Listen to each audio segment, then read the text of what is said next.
This is the D6 generation with your hosts, Craig Gallant. No, cut that. Keep that. Someday it's going to be worth something. Russ Wakeland. You put me in an ATST with frickin' Wookiees attacking me and whatnot? Now you're talking. And Doug Johnson in the third chair. Tablewar! With contributions from Total Fangirl Vampires do not sparkle. and our loyal listeners. Crazy? That's like 400 hours of gamer nonsense. Welcome to another edition of Rapid Fire, the roundtable discussion of all things gaming, coming at the speed of something very fast, rushing over beautifully rendered neoprene terrain. Today's edition is brought to you by all of our friends over at Patreon, the people, the boys, the girls, the men, the women, the children, everybody who helps us keep the lights on. I'm Geekly McNerdigan, your host, and our panelists are Russ Raging River Wakeland, and President of Table War, and Lord and Master of the Fat Matt, Doug Dry Desert Johnson. Let's begin. Issue number 1. One thing is certain, no matter what time period, technological level, or system you are using, war game models need something to stand on. Whether it's sand and paint, felt, static grass, or neoprene, that battle has to take place somewhere, and those models will need something to stand on as they fight through the twisted scenarios of your imagination. Question. Back in the good old days, how many different deluxe table surfaces did Daka Daka sport on its superior array of gaming tables, making every day Games Day? Right at the beginning, Russ. 17. New and different Doug. 5. Well, let's see. There was the winter table and the island and jungle and burning alien table and the urban table and the industrial hive, 10mm fantasy, 52mm sci-fi, the ruined fantasy city, cavern complex. There was a dreadnought. Well, you know what? Let's just say whatever Russ said plus 1. What? So he's wrong, but really, really cool too. Issue number 2. Weta Workshop is a special effects and prop company based in Miramar, New Zealand, producing effects for television and film. Founded in 1987 as RT Effects, Weta Workshop has produced creatures and makeup effects for the TV series Hercules, The Legendary Journeys, and Xena Warrior Princess, and came to worldwide prominence with the film trilogy The Lord of the Rings. Question. The company's name is derived from what kind of creature once native to New Zealand? Rowdy Rodan Russ. I'm going to say the wombat. Dead Meta Doug. Kiwi. Wrong! It's actually named after a monstrous spine-laden cricket of prehistoric New Zealand. What? The rest you have to Awesome. try to figure out for yourself. Issue awesome. number 3. Neoprene is a family of synthetic rubbers that are produced by polymerization of chloroprene. Neoprene exhibits good chemical stability and maintains flexibility over a wide temperature range. Neoprene is used in a wide variety of applications such as laptop sleeves, orthopedic braces, electrical insulation, liquid and sheet applied elastometric membranes or flashings, and of course, cool gaming terrain mats. Question. In what year was neoprene, first called Duprene, invented by DuPont scientists? Rhodes Piano Russ. I'm going to say 1987. Practice drum pad Doug. 1964. Ooh, that's a good one. Both of you, sadly, are so wildly wrong, it actually hurts me to say wrong! 1930. What? What? 1930. It does sound ridiculous when you think about all that rubber rationing in World War II, but yes, 1930, neoprene, look it up. Issue number 4. One of the most common problems with creating an ongoing series of stories, whether it be movies, books, or TV, is what to do and where to go with the character development. And when you're talking about movies and TV, you have to add in the issue of characters. Actors who tend to age, change their minds about projects, and grow tired of long commitments long before the audience is ready to see their characters fade away. The final question, should a story be lucky enough to last long enough, is how to say goodbye to these characters in a way that satisfies the diverse sweep of the audience. Question. Easily the longest-running sci-fi fantasy television series of all time is Doctor Who, which has been running nearly continually since 1963. How many installments have there been of the Doctor Who story on the small screen? Ryan Williams Wakeland. You mean like episodes? Or seasons? Installments. What does that even mean? What is an installment? Wrong! Clive Jones Johnson. 28. That's not even close.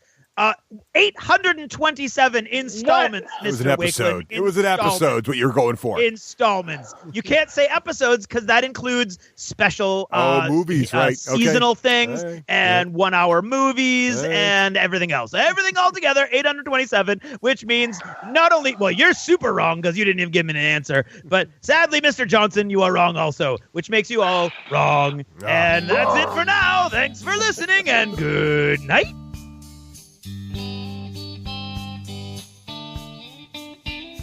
This episode of the D6 Generation is brought to you by Battle Foam, protecting your army so you don't have to.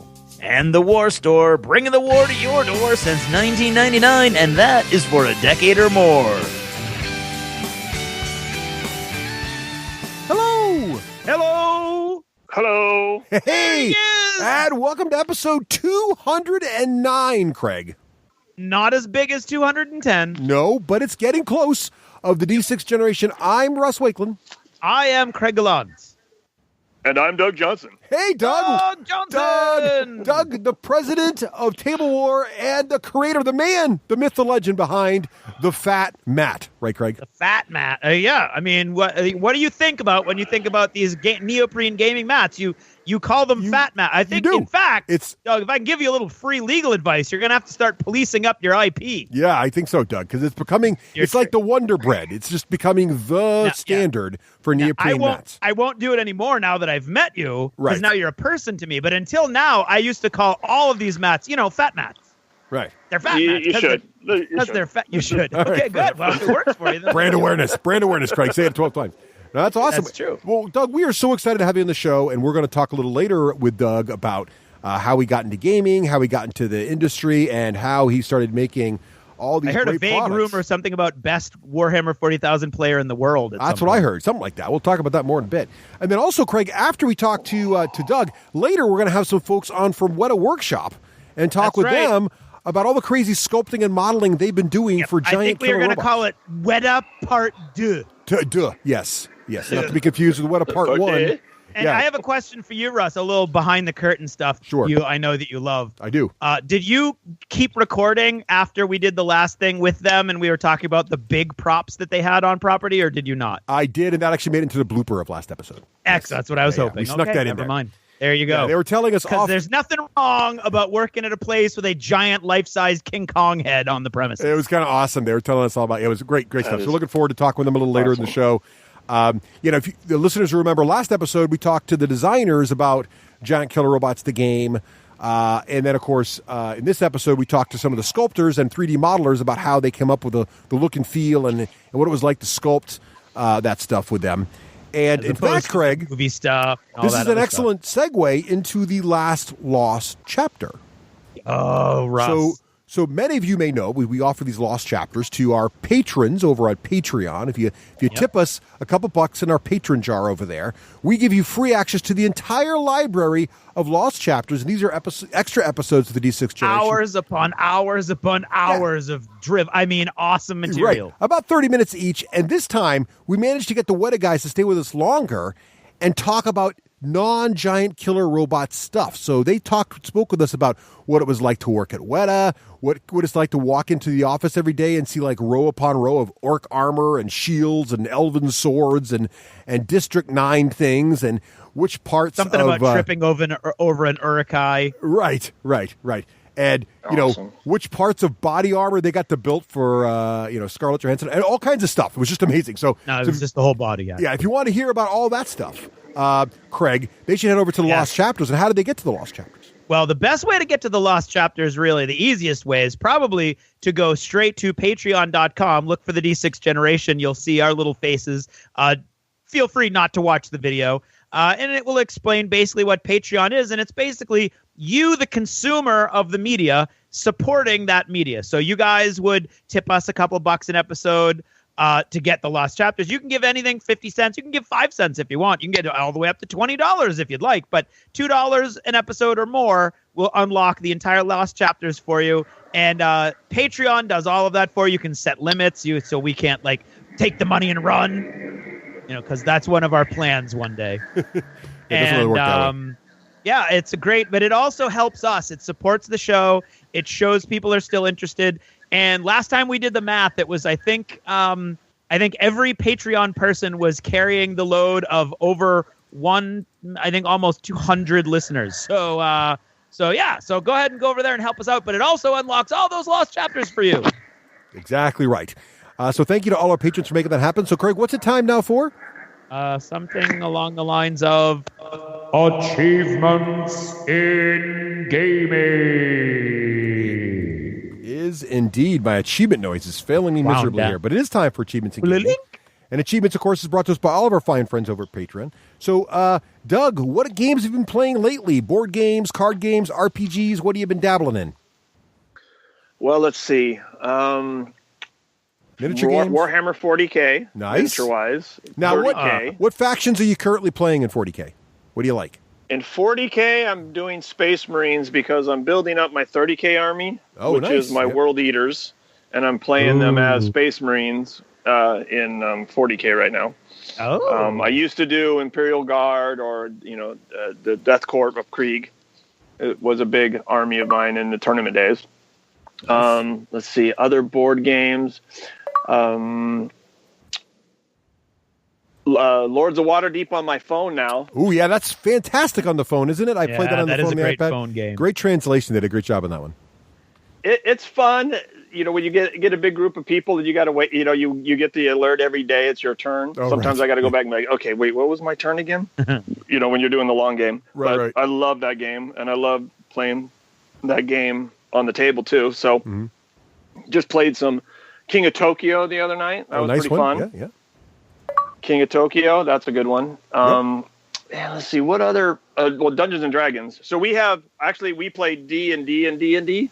How does that work? So it's Dungeons and Dragons, drinks and dinner. Ooh, I like that already. Ooh, I like that. Oh, there you go. So how does this work? Do you have a regular group that meets how regularly? It's a regular group. Yep. We get together, we decide on a date, and then we do themed food, and everybody brings that themed food for that D&D session. Nice. So, fantasy style food, like Viking food. So do you go like to Game of Thrones cookbook and figure out those kinds of things and bring them? Have you tried that yet? Exactly. Oh, nice. Well, Very my good. wife's Swedish, so she's already got all the cookbooks. Yeah. So she's always ready to go with all that kind of crazy foods and pastries and all that kind of fun stuff. Oh, so we're doing the D&D and D&D. Yeah. And I'm a cleric in it for the first time ever. I've never played a cleric before. Nice. In all my Dungeons and Dragon days. Wow. So even after all these years, you have ventured cleric. forth. Yeah, that's nice. Oh. Now, do you So play? I'm really reaching into my old, thespian training to be a cleric because I like role playing. So I'm a pretty mean cleric. It's my God's way or no way kind I of like thing. that already. So it's pretty fun. It's That's pretty fun. awesome. I'm having fun with it. Now, Doug, are you guys playing 5th edition? Yeah, we're trying out 5th edition, Yep. and I'm having a good time with it. I Great. like it. It's fun. Great. Excellent. Well, that's a hearty. You guys are playing 5th as well, right? We are, yeah. In fact, we do something similar. We have Dungeons and Dinner also, but it works like this. So my wife and my brother's wife do not really play D&D. So what we do is we have once a month our families get together. So I have 2 kids and my brother has 2 kids, and the kids are same age. The kids all like D&D. So once a month we get together. We get together at noon, and then my brother and I and the kids, we play D&D all afternoon. And then the adults then, when it gets to be dinner time, the 2 wives and the husbands, we go out to dinner as adults. And then the kids stay. And then when we're gone, they play a different campaign. So there's a campaign my oldest daughter GMs, and they play that at night. We play my campaign, the campaign I GM, during the day. So it's kind of a neat thing. That's fun. Because, it kind of forces, we get that forcing event of the couple's night out. But then also we have the little D&D before we start. And so the kids look forward to that as well. It's been a lot of fun. And, yeah, we've been doing great. We've been playing through the Horde of the Dragon Queen, scenario, and we're finally to the last chapter of that book. So we're just about to finish the first book, but that just takes us then to the next book, which of course is the Rise of Tiamat. So everybody's getting excited to the whole party's about level 7 right now. They're looking forward to moving on to level 8. So good stuff. Wow, that's fun. It's been a lot of fun. We've had a good time with it. So great. So Doug, is that your whole board gaming and your sort of pulp games? I would say.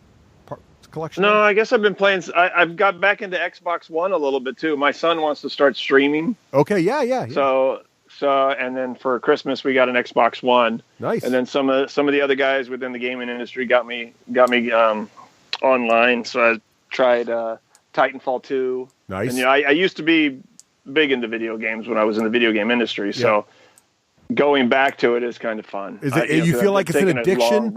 Is it like an addiction you kicked and now you're getting sucked back in, or is it just something you kind of got distracted from and now you're back? You can quit at any time, right, Doug? I don't think I could ever get back into the MMO addiction that I used to do back in the EQ days. But the shooters are fine because I can go on and I can spend an hour and a half, killing robots or whatever, and not walk away, and it's fun. Oh, very cool. So I like the console, the MMO style. I don't know if I could get back into that. Yeah. I just don't know if I have the time. Well, that's nice. That's a hefty achievement list. Nicely done, Doug. What about you, Craig? What have you been playing lately? Well, I've had some big times lately. Yeah. We just had vacation, and so we actually had a lot of fun on vacation, but we didn't do anything big and major. We did lots of little things. So one of the things, at one point, my son and I went to get new dice for the Marvel Universe Miniatures game because I wanted more D8s. And while we were there, he saw Denny's as we drove by Denny's on the way down to the comic store. And he was like, "Hey, Dad, can we eat there?" And I was like, "Oh, sure," not realizing that in the middle of the day, even though it's a vacation, it was still going to be super ridiculously crowded. So it was super ridiculously crowded. And we were just sitting there. It took us forever to get a table, and I didn't know what we were going to do. And we were like running out of things to talk about with a 6-year-old. And then I was like, "Oh, wait, buddy." And I turned over the placemat and I drew a whole table, like a war game table. Ooh, like kind of like a very thin fat mat. And like buildings, like a city. And then I made 2 little cutouts, one of Iron Man and one of Captain America. And we played, because I had the dice that I just bought. So we played the Marvel game on this tiny little mat. That was fun. That's awesome. Then we had fun. We went up to North Conway for a few days. We went to the Grand Hotel, which is a great hotel up in the mountains, up in the White Mountains. And they have all kinds of different kids stuff. I got super excited when I saw game night. And it was Tuesday, ironically, so that was all excited. And then we went down, and it was all kind of like old, Monopoly. Gross, falling apart. Not even. Wow. It was all little kid games, which is great for my son. So he had a blast. We played Candyland, which was not nearly as bad as I remembered. And we played that face matching game that I can't ever remember the name of, where it's like you flip all the faces. You remember that, Russ, from when the girls were little? Yeah. You remember what it's called? Because I can't remember what it's called. Faces? Yeah, it was, feet. No, I don't. That doesn't ring a bell, but it could be because I think there's a big blank spot. Yeah, it's a matching. And then we played game. Shoots and Ladders. Oh, even better. AKA just shoot me. Yes, Shoots and Ladders is not really a that game is awful on so many different levels, but it was fun. It was fun. And then at the end of the vacation, we finished it up with our friend Joe. Has a son that is a good friend of Reese, and they're roughly the same age. And we had been talking since the Super Bowl about giving them a sleepover, which coincidentally would mean that I had to sleep over as well. I didn't have to, but I could. And so we had a really cool kind of sleepover game night where I brought all of my boxes of terrain to his house. He has a big office, like a big boardroom in his basement where they play D&D and stuff. And I set up an awesome Marvel Universe Miniatures game table and an awesome Blood and Plunder table, and we played both of those games that night. We played into the wee hours of the morning. Our friend Pete actually came over with his daughters because his daughter was really sick, and he didn't tell anybody. So if you're a friend out there and somebody gets sick, you tell them, because that was a little shocking little side thing. But it was awesome. So we played the Marvel Universe Miniatures game first on a 3-way fight between the Guardians of the Galaxy and the X-Men and the Avengers. So they were all there. And it was a blast. I have not been able to get this to the table with grown-ups since I bought it a year ago, and now it's dead. Oh, look at that. But is it dead? I saw lots of Twitter people telling you it was not dead. It is dead, but you might as well keep playing it. Oh, right, sure. Because you're only going to be using roughly about 5 models on a team at a time.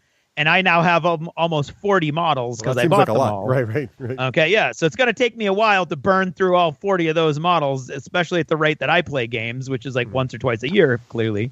But it was awesome. Because I thought that everybody would enjoy that game, but I didn't know for sure. And I bought it years ago, and like a year ago, and I got all the terrain. And I used a lot of that Antenna Setti's workshop terrain that we used for our event last year at Captain Con. Yeah. So it's all on Twitter. There's a lot of pictures that I put up on Twitter. It was a blast. I painted up a bunch of models so everybody would have the models that they wanted to play with. And it was a great time. It was awesome. It's cinematic. It's fun. It's really a shame that they discontinued it for whatever reason. But it was a blast. We had a blast. Then we played Blood and Plunder, which on a really super cool looking table with all kinds of palm trees and buildings and all kinds of stuff like that. So that was a blast. We enjoyed that too. And then the next day, your brother came over and we all played the Marvel game again because that's what they voted to play again. And this time it was a 2-on-2. We did 2 guys running Avengers and 2 guys running X-Men. And we used all of the palm tree and jungle terrain to make it look like we were in Wakanda. And so that was really cool. Nice. Awesome. So we had an absolute blast with all that stuff. Nice. And that's what I've been playing. What about you, Russ? Well, we already talked about D&D. The crew's doing great with that, so we're having a lot of fun there. One thing I would talk to the dungeon masters out there about this question. So what we ran into was, so D&D 5e, they have this idea of the milestone leveling system. So there's a couple choices in 5e now. So you can do the traditional sort of experience points model, which is basically XP for what you kill, plus little rewards here and there, whatever the DM can dream up for situational things. Or you can do the milestone system, which basically means just at major points in your campaign, you just decide when the characters level up. And if you play through some of the modules, the scenarios that Wizards writes up, they tell you, like, at the end of this chapter, if you're using the milestone system, move your characters up to level 5, kind of thing. And what I was discovering was my guys have been doing a lot of really interesting coercion and sort of non-combat sort of things to get by lots of monsters. And because they were sort of sneaking by them and getting by them, but not actually killing them, I sort of had to face this decision as the Dungeon Master, like they weren't. It was almost smarter the way they were dealing with stuff. It was like, well, that's really a clever way to get around that. Or they would pit the monsters against each other, or whatever they would do. And I was like, well, that's really cool. I feel like they should get XP for that, even though they didn't technically kill them themselves, And so I started trying to decide, and I realized my characters weren't leveling up as fast as they needed to because of that. And so I kind of went to the whole, if you get by a monster, I kind of give them XP, but I know that's not always good either. So I'm trying to figure out the right balance. So I'd love to hear from people, of our listeners out there, if you've got different ways to do that. But I'm kind of leaning back on the milestone system now and just kind of advancing them when the main story, when sort of major events happen in my campaign, and kind of. That sounds cool. And that way you kind of know, like, when they get to here, they're going to be the right level. So now at this next stage, I can ramp up the monsters for level 6 characters kind of thing. It does require you to kind of do that. The problem with that, though, is the heroes may not, if you do a side quest or something, do they get XP? Does it matter? I don't know. And maybe we're too focused on XP. I don't know. You know what I mean? But it's been sort of an interesting debate we've been talking about lately. Also, go ahead, Doug. Do you have any questions or comments about that? Well, I was just going to say we have the same issue with F.A.T in our game, where I'm the cleric and I'm back saving people. Right. I'm not fighting, and everybody's getting an XP from fighting. So, it's up to the DM to try to figure out all that stuff. But then we're not doing the new milestone adventures yet. Our DM's doing one of his classic old ones from back in the B2 days. Yeah. So, we're kind of doing a throwback to one of his for 5th edition. Yeah. So it's kind of tough at some of those points because I'm like, hey, why am I not getting as much experience as anybody else? I miss being the tank up front. Yep. I will say this about the milestone system, and the DM can put. They have advice in the Dungeon Master's Guide about this, and the DM can put milestones into whatever campaign you make up. Right? It's just nice. Yeah. But I will say this: like, what's nice about the milestone system is because you know when the leveling up will occur, it can happen at a more, appropriate time in a story. So it's not like you're in the middle of a battle, or between one battle, or moving from room to room in a dungeon, and suddenly everybody levels up and learns new spells or whatever. It's like you actually could do it like after a major boss fight, and there's a rest coming, and there's kind of time to go back to the town, and all of a sudden it makes more sense. It almost makes more sense for the extra training or whatever happens to occur, and you kind of plan it better. Because there's nothing worse as a character when you hit your next level, and for some reason you can't summon your warhorse or whatever because of where you are or something. So I think it's nice to control, and you can make it more thematic, I think, as a dungeon master. So I'm kind of starting to see the light on this whole milestone thing. We'll find out. I like it. I think it does help the story move too. And you can, you're making sure everybody's leveling up appropriately to the bigger monsters coming up too. Right. And that's true because to your point, sometimes people either have characters or they play characters in a way, like let's say the party's like, that guy just stole from us. We're going to go assassinate him or whatever. And the paladin's like, I will not be involved in this. And he goes back and stays behind. Well, does the party that goes out and kill those guys, did they get XP but the paladin doesn't, even though he's playing his character properly? Like that kind of stuff. Exactly, happens. Yeah. So it's an interesting thought. Anyway, the other thing I discovered recently, and this is also in Dungeons & Dragons, so I was at our friendly local gaming store, and I saw on the shelf, and I had not heard about this game, Assault of the Giants. Have you guys heard about this game? Only I've heard it. Yes, so this is, it's by Wizards of the Coast. It's the Dungeons & Dragons game. Kind of like Lords of Waterdeep, except it's not as Euro feeling. But essentially, it's a six. So it's not just the next D&D miniatures like the Drist. No. Oh, it's a totally new game. It's a board. Okay. It's a totally new board game, and each player plays one of the factions of giants. So there's 6 different giant factions. There's the Storm Giants, the Hill Giants, the Cloud Giants, all the giants, right? Fire Giants, all that. Each faction comes with 2 really cool plastic models, along with a bunch of tokens to represent more giants. So you basically have armies of giants, and it's kind of dudes on a map, or giants on a map game. But what's really pretty cool about it is the mechanics. There's some really slick ones in there. And Craig, I really want to get it to the table with you, because you get this hand of cards, and the hand of cards are the actions you want to do. It reminds me of Rune Wars quite a bit. So you have this, but it's a lot less complicated and plays a lot faster. But essentially you have a hand of actions. So you know how in Rune Wars you can play an action card, like I'm going to muster my forces, or I'm going to harvest my crops, or I'm going to, go to war or whatever. And then those cards also have numbers on them indicating initiative. Well, it's a similar thing to that, but what it's really cool about it is that there's arrows to the left and the right of the card. And when you play a card down, there's a primary effect and a secondary effect. The primary effect might be like move, and the secondary effect might be a bonus thing you get, but it's based on the number of cards already played to the left and right of the current card. So you have to decide, do I want to play this card early but get less bonuses, or do I want to save it and play it later and get more bonuses but not be able to do it as early in the turn order? And it's a really interesting mechanic. It's very innovative. And I really like the game a lot. There's a lot more going on. It's kind of like Lords of Waterdeep in that it's a thematic game that could be cashing in on the D&D license, but they've added a lot more to it, and it makes it really interesting. So what I also like about it is that it's basically a dudes on the map game, but it plays pretty quick. So we played 3-player game in like about an hour, and I think a 6-player game would probably take you 2 hours, but that's pretty good for a 6-player game where you're trying to take over the world. What's Maybe also I nice, haven't heard of this one. What's the name of this one? Assault of the Giants. And what's really cool is each of the factions are asymmetric and have different goals. So like the Hill Giants, it's a victory point game essentially, but the Hill Giants try to get lots of each giant as a leader too. So the Hill Giants just try to eat lots of food and get their leader fat. Meanwhile, the Fire Giants are trying to forge something to be able to kill dragons better. The Cloud Giants are flying around places. Storm Giants have their own agenda. Everybody's got their own thing. And there's these little mission cards you can do for victory points. And there's faction-specific ones and generic ones everybody can steal. It's a pretty clever game. Some of the mechanics you'll recognize. What's also really fun is the Giants are very large models. And again, there's only 2 per faction, and the rest are tokens. But there's also these NPC, little tiny human-sized giant hunters. And what's great is it takes place near Icewind Dale on the Sword Coast. So it takes place on a map that you're going to recognize as a D&D player. And what's really cool is, except for your home starting zones, the rest of the zones are called the small folk zones. And you got to be hanging out there to do all your stuff. But if you're in a small folk zone, there's a card you can play to take all your cards back in your hand. And you would play this card because you want to get all your cards back so you can start taking the same actions you took before.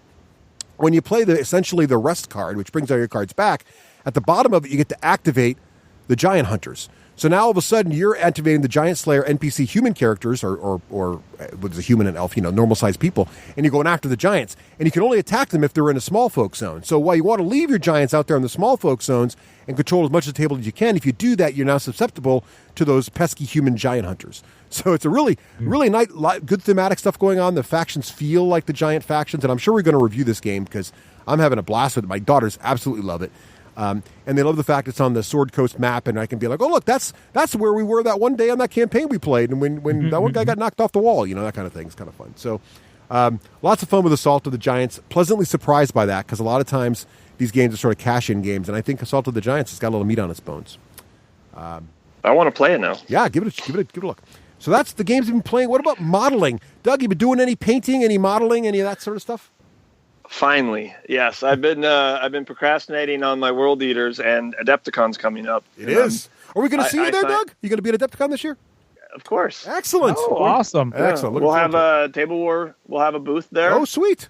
And I'll be trying to dodge working at the booth by playing in the championship. Brilliant. Well played, sir. So hopefully I get into the finals so I can dodge Friday too. Excellent. But so I've got tons of stuff. I was actually laying it all out today, kind of figuring out where I'm at on that.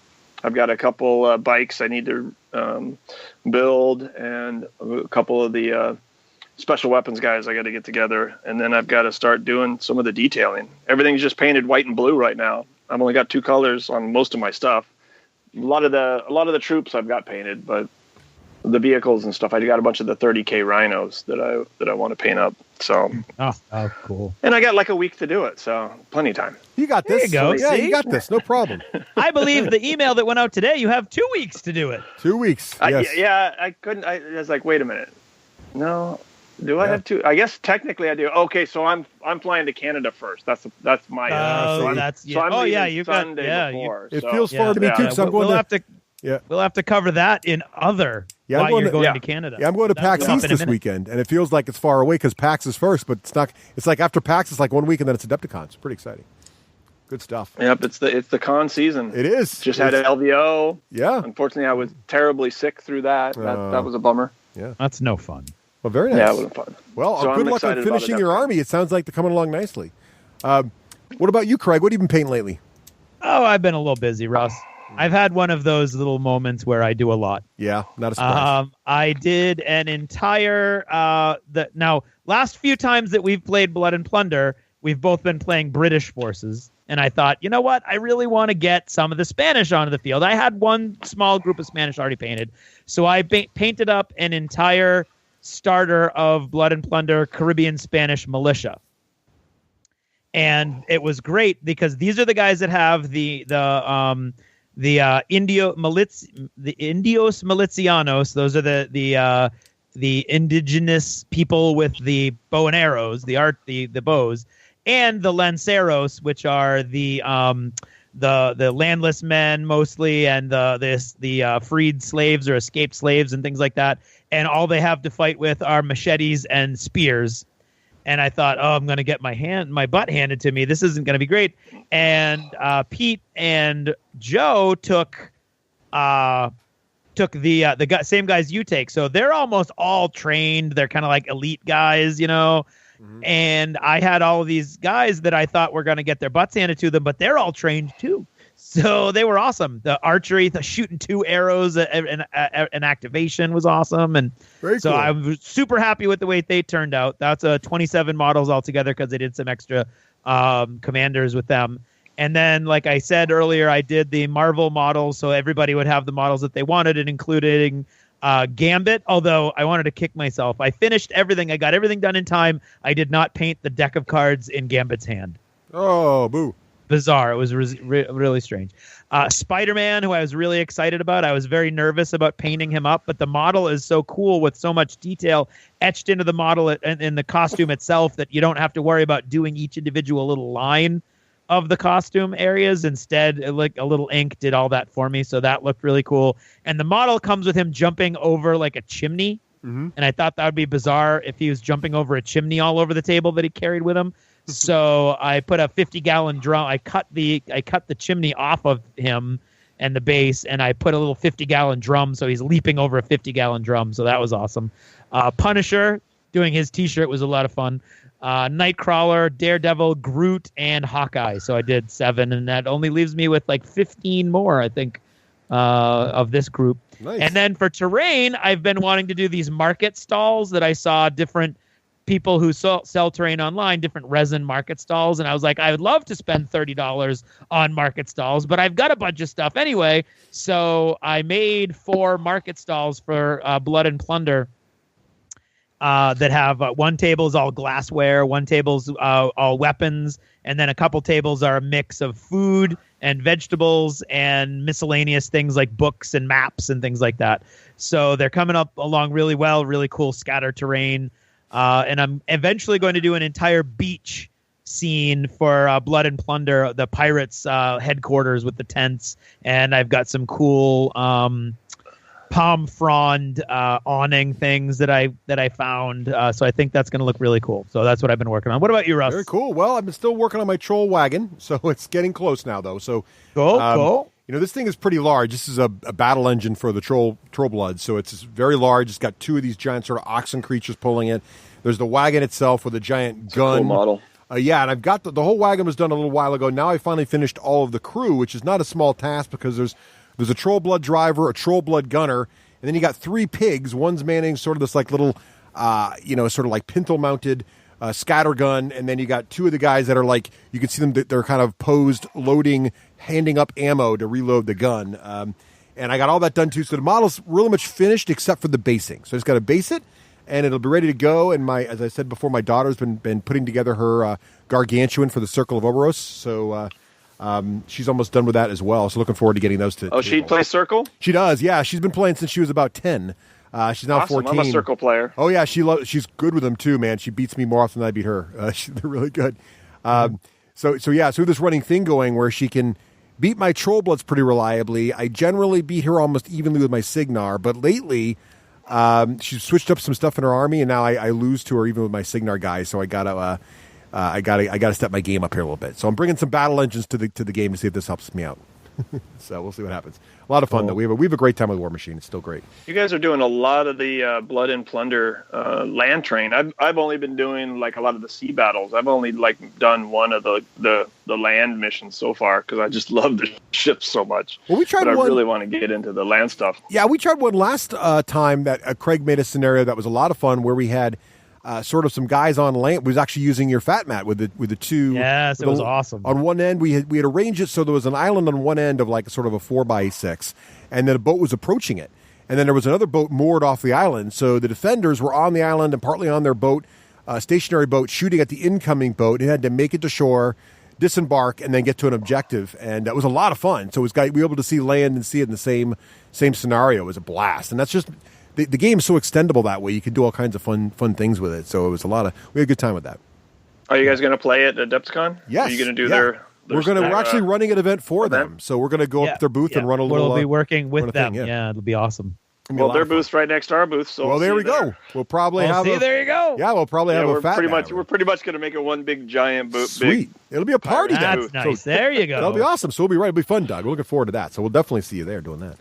For sure. What about other geeky I love that goodness? Game. So Doug, what have you been doing for you seen any good geeky movies lately, or are you reading any good books, or what are you doing on the nerd front in that area? Well, on the nerd front, I'm listening to Portrayal again for while I'm working on my 40K or my 30K World Eaters. So the Portrayal, the Horse Heresy book. Yep. So my Angrons, my Black Sheep Primarch that I love. Mm-hmm. But just went and saw Logan. So, yes. I did too. Oh, yeah. So what'd you think of now, Craig, have you seen Logan? I have. Okay, so no spoilers, but so what'd you think, Doug, of Logan? I thought it was a good movie. Yeah.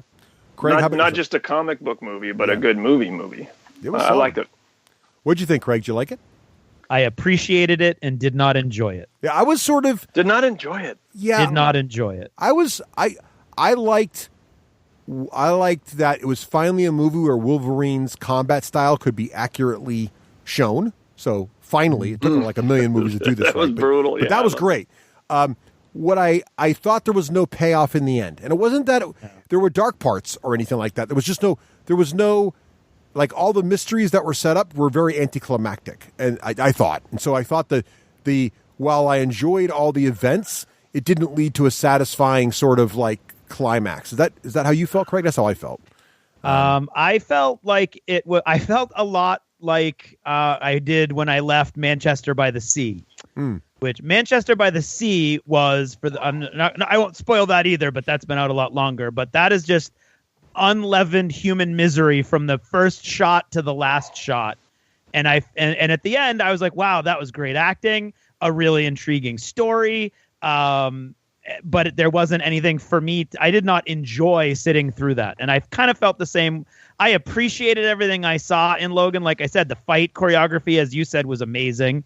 I just thought it to me, it did not reach the level of like a cool comic book movie. It was far more of a grown-up movie that, as you say, didn't have a payoff at the end, in my opinion. And I don't want to. I think we're probably going to have to dissect it in an lost chapter. In a lost chapter. That's what it's going to have to. It's going to have to be because I don't want to spoil anything. I know a billion people are going to go see it, and I don't want a single person cursing my name when they see it. So, because I will say this: don't be spoiled for anything. Because I had done a good job of avoiding all previews, and I didn't even know anything about any of the secondary characters. All I knew was that this is about Wolverine and he was old. That's all I knew. Yep. And I was there. I will say this: the plot twists in the very beginning that I didn't know were really fun, and I would have definitely. That was my favorite part of the film, actually. And I wouldn't want to have that spoiled. Without a doubt. Yeah. So don't watch any. Just go see it. Don't get anything spoiled for yourself. Right. Would be my guess. That's what I'd say. Sorry, Doug. What else have you been doing? So reading, and you saw Logan. What? Any other stuff?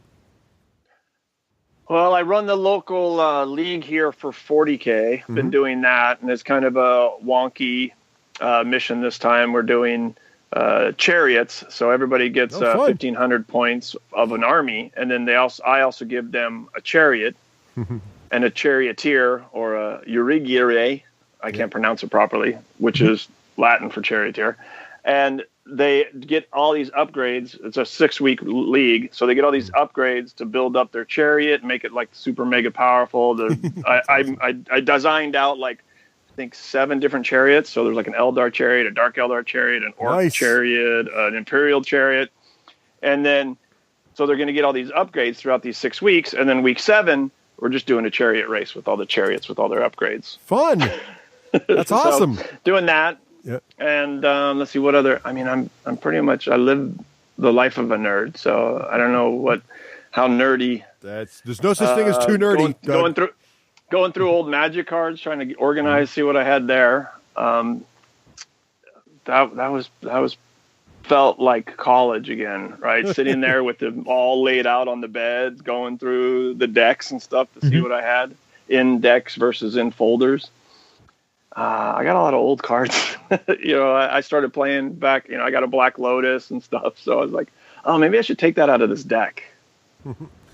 Nice. Well, that's awesome. So yeah, that's probably worth something. Maybe you want to keep that, separate. Yeah, I got to keep that safe. Nice. Well, very good. Very good. Awesome. How about you, Craig? What have you been doing for shows, books, and movies? After our last conversation, and I said I wanted to read Dirk Gently before I watched the TV show, so I did it. And I read Dirk Gently's Holistic Detective Agency, and I'm reading Long Dark Tea Time of the Soul, and I'm remembering why I never read them a second time. So they are silly without having the heart of a Terry Pratchett or the early Douglas Adams stuff. So I'm kind of slogging through it because I sort of committed myself, but I'm not really enjoying it too much.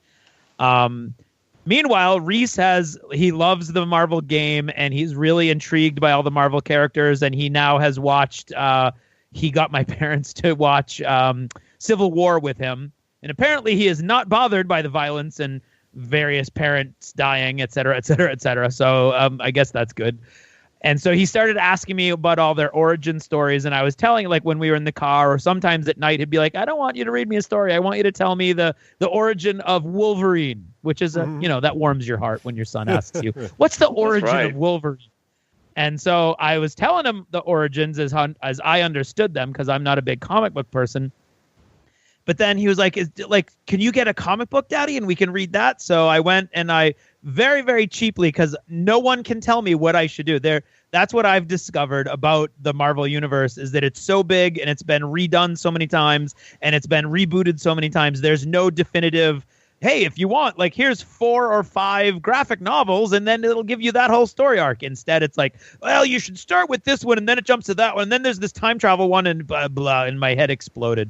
But there are 2 books called the X-Men Origins, And so I got those for really cheap through Amazon.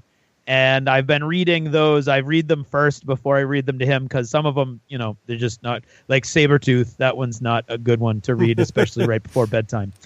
But yeah, so I've been reading those and I've been enjoying it, although it does feel very much kind of like here's the super sped up version really quickly to just give you the specific details. It's almost like a comic book version of bullet points. So I wish there was a way for me to just be like, hey, this is the 2 or 3 definitive things and you could read this, but apparently that doesn't exist.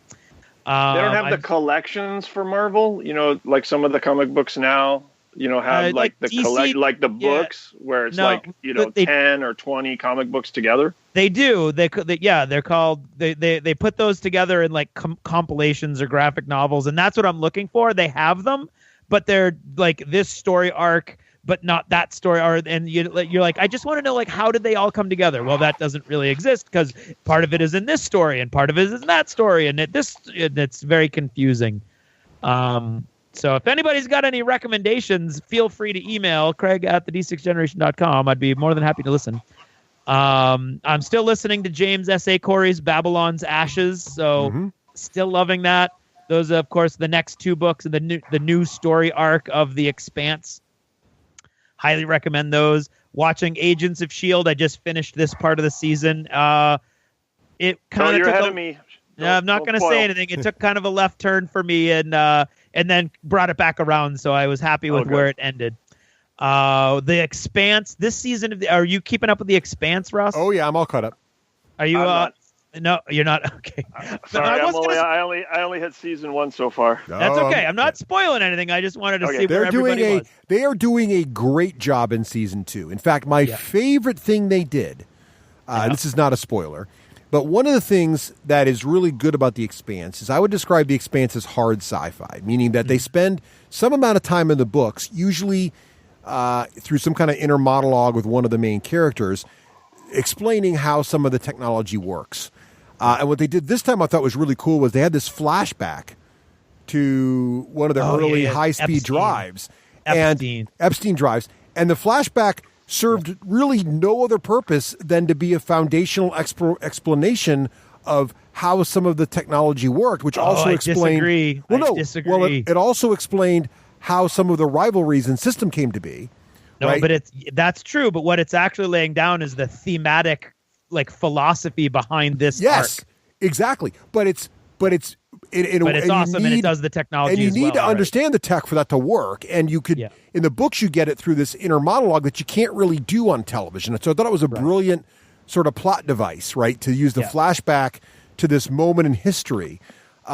That the particular character they show isn't related to any current characters. It's just sort of the side story, sort of short story. Years ago. Yeah, it's like a little mini short story, but it lays the groundwork for a lot of things that are happening now in a really cool, and the political things that are going on now in a really cool way. So I love that little bit. I thought that was now, brilliant. Russ, your big concern with that was, are people who haven't read the books going to be able to follow it? Do you feel like they're doing a better job this season? I feel like season 2 they're doing a much better job, and I think it might be because I think they figured the pacing out better.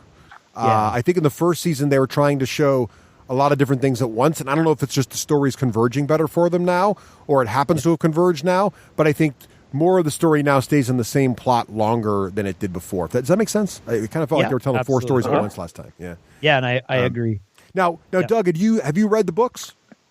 I have not read the book. Okay, so how are you enjoying? Because Craig and I have debated this. We both read the books before we watched the first season, and we both thought the first season was great, but we also felt, or at least I felt, it might be hard for a non-book reader to follow. Are you following it okay? Is it making are you enjoying it?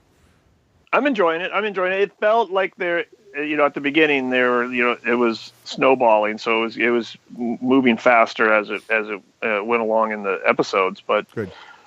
Yeah, I enjoyed it, and I can't wait for season 2. But I'm for that one. I'm waiting for the family to also catch up. So I'm kind of waiting on that. And right now, they're watching Daredevil, which I watched without them.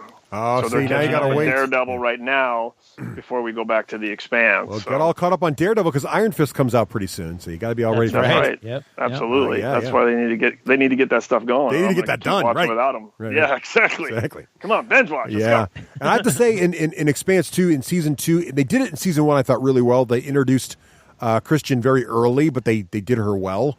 And in the second season, they're really nailing her character even more. And I'm loving Bobby. They totally nailed Bobby. I really like what they did with her as well. So I'm just liking everything. They've really got all the characters exactly where I kind of expected them to be. Yep.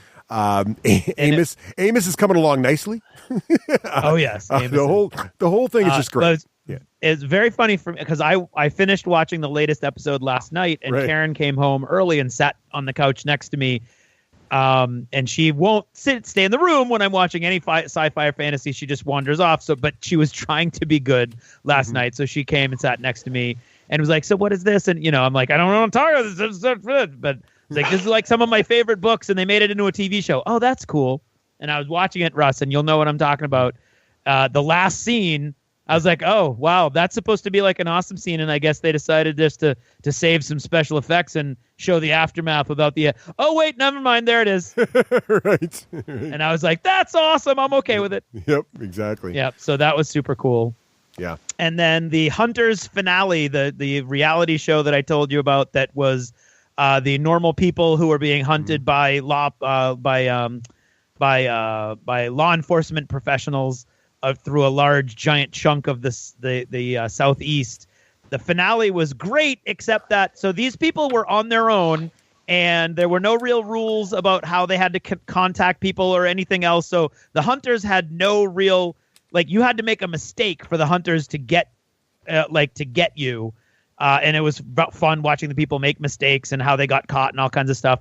But in the final episode, to win, and they didn't tell you this till the final episode, you had to go to a specific bank.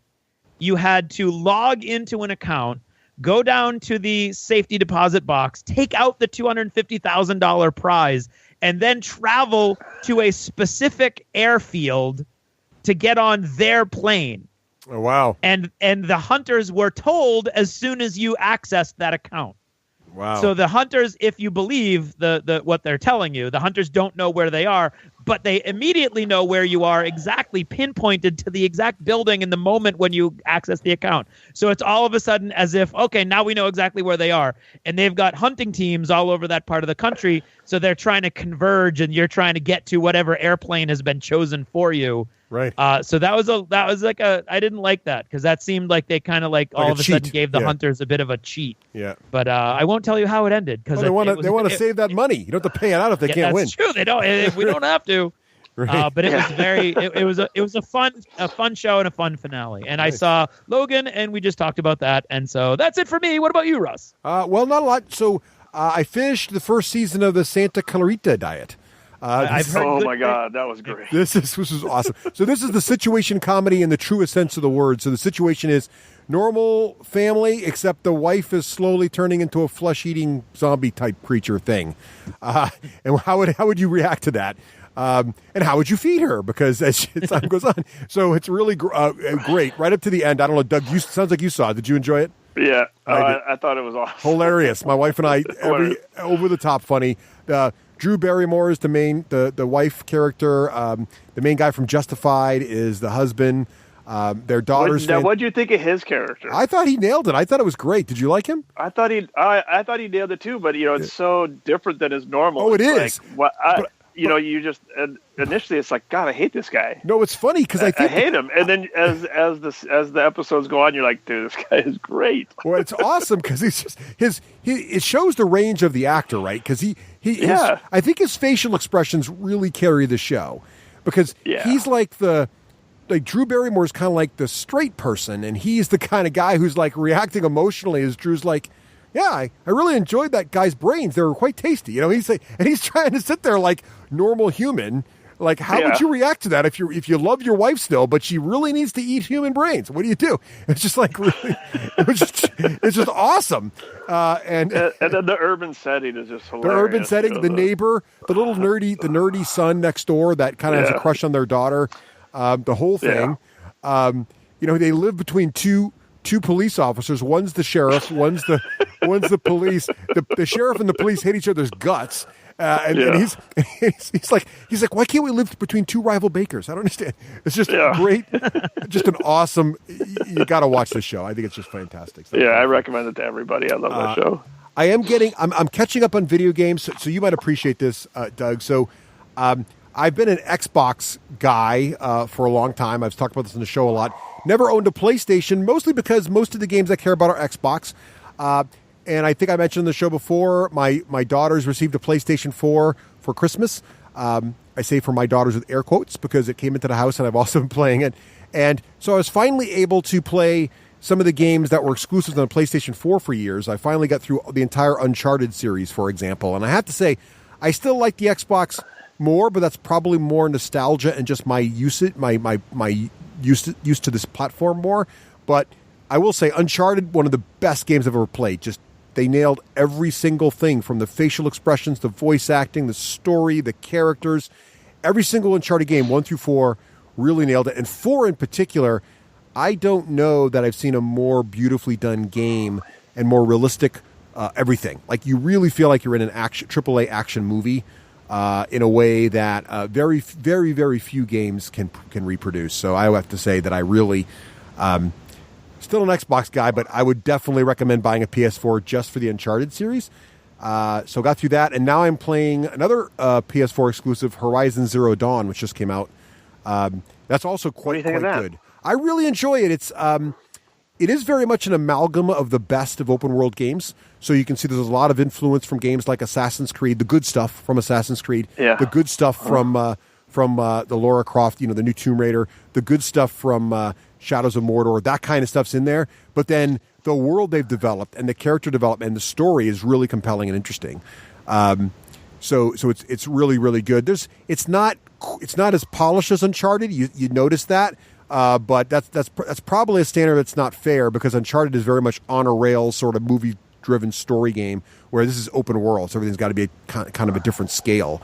But it's very compelling, and the combat and gameplay feels really, really good. You can mix it up between stealth and just straight-up combat, much like Assassin's Creed, and they handle that very, very well. So if you like the Assassin's Creed games, if you like Shadows of Mordor, those kinds of games, this is definitely going to be right up your alley. Even if you don't, this might be the game that brings you into that genre because they do a really good job with it. So I really like that. Also enjoying Halo Wars 2, and that's my video game front. Also, still reading Pillars of Reality, that book. Really enjoying that series. We talked about Logan, and also the other series we finally finished. We just finished the Voltron series. The kids and I watched this on Netflix. So Netflix redid Voltron not too long ago. And they just released the second season of Voltron. And I will say this. So we had tried Cartoon Network, or somebody redid Voltron not that long ago, like I would say 3 or 4 years ago. And it was okay. It wasn't great. Netflix just redid them. So a year ago, they came out with the first season. Just this past winter, they came out with the second season. This is so well written and so well drawn. We would put it up with Avatar, The Last Airbender, as a really good, just capturing the characters, the story. You really care about it. It's really, really good. And they actually make sense, and they actually use as a plot device several times. The bad guys don't just sit there and stare while Voltron forms. Like they actually deal with that, which I thought was pretty good. But it's actually really good. And if you can make a series sort of feel realistic's the wrong term, but at least rational with a bunch of lions that form a giant robot, they managed to do it. So so we really enjoyed Voltron. I would say it's definitely worth watching if you like those kind of animated series. Definitely worth checking. Oh, I loved Voltron. Definitely worth a look, Doug. I think it's the best. They've done the best job, and it's still going. They're going to do a third one next year, so it's still trunching along there. So whew, is that achievements? That is achievement. There it is. That's a lot of achievement going on there. That was achieving. The D6 generation. Not as smart as Yoda, but not as dumb as Jar Jar Binks. Wise, the announcer is. Harold.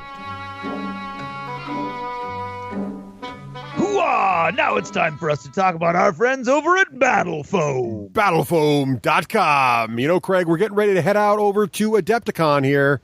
Got to take your models. Packing my foam. I am not worried now. This will be like the 4th or 5th time my models have bounced along inside the airplane all the way to Adepticon and made it out the other side with just as good as the win in. There's no worries when it's protected by the Battlefoam. There really isn't any worries. And what's awesome about Battlefoam is they're always come up with great new things. I love the Molly system, right? Those little straps on the side of the cases, and you can put these other attachments on there, which really allows you to really extend the functionality of your case. You can add a pouch on the side that's big enough to hold a full-size rule book, or some little dice pouches, or places to put your cards. If you've got a game with cards that go with it.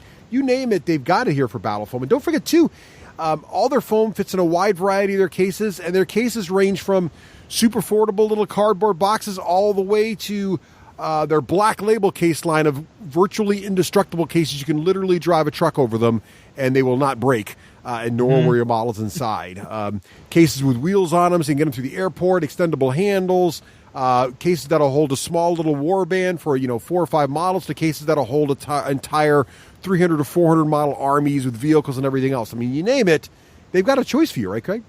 They absolutely do, Russ. There's pretty much everything from the cardboard boxes all the way up to, like you said, the stuff you could drive a truck over. And every one of it inside has got this battle foam that is going to keep everything nice and comfy. And there's no prep work. There's no nothing. You're just going to, you can get any of these trays. You can go all out, of course, and custom design the trays to be exactly what you want. Or you can just get the generic trays where you're just not worried at all. You've got your army already done. You're just going to pop it into these little slots. You're ready to go, and they're going to be protected no matter what happens. Exactly right. And don't forget, too, that foam. They've got foam cut to every shape you'd ever need, every style you'd ever need. And if they don't have a pre-made foam tray for you, that's not a problem either, because they have their awesome tray creator. You go online, you put your shapes in there, and poof, they can pretty much, I know they can make any model you own fit inside foam. And my daughter and I just finished up I mentioned earlier in the show, finishing up my giant battle engine for War Machine, and she's got her gargantuan, ordered the foam blocks for them. No problem. Now I can get those things anywhere I need to go thanks to Battle Foam, and there's not too many companies that get models of that size and that detail around for yourself. So if you're a miniature war gamer, you travel at all, owe it to yourself, battlefoam.com. Hooah!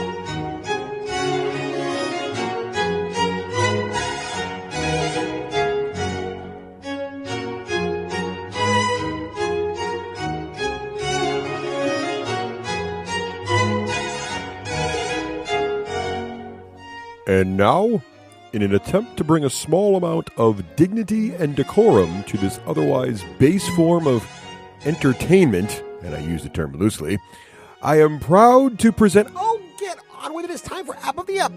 Seriously, Wakeland, I used to have my own segment, and now I'm relegating to announcing this pap. Hey, you're lucky we still use you.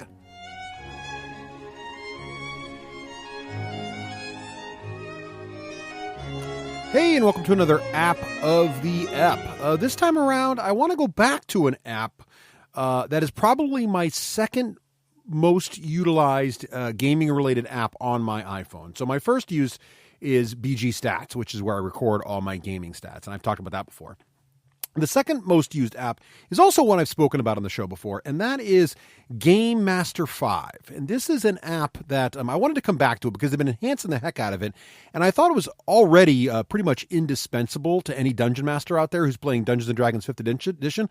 But even more so now, they just did some things to it that are really pretty amazing. So first of all, just for those who didn't hear my last discussion of this application, what's really the foundation of this app is really handling encounters very gracefully and easily.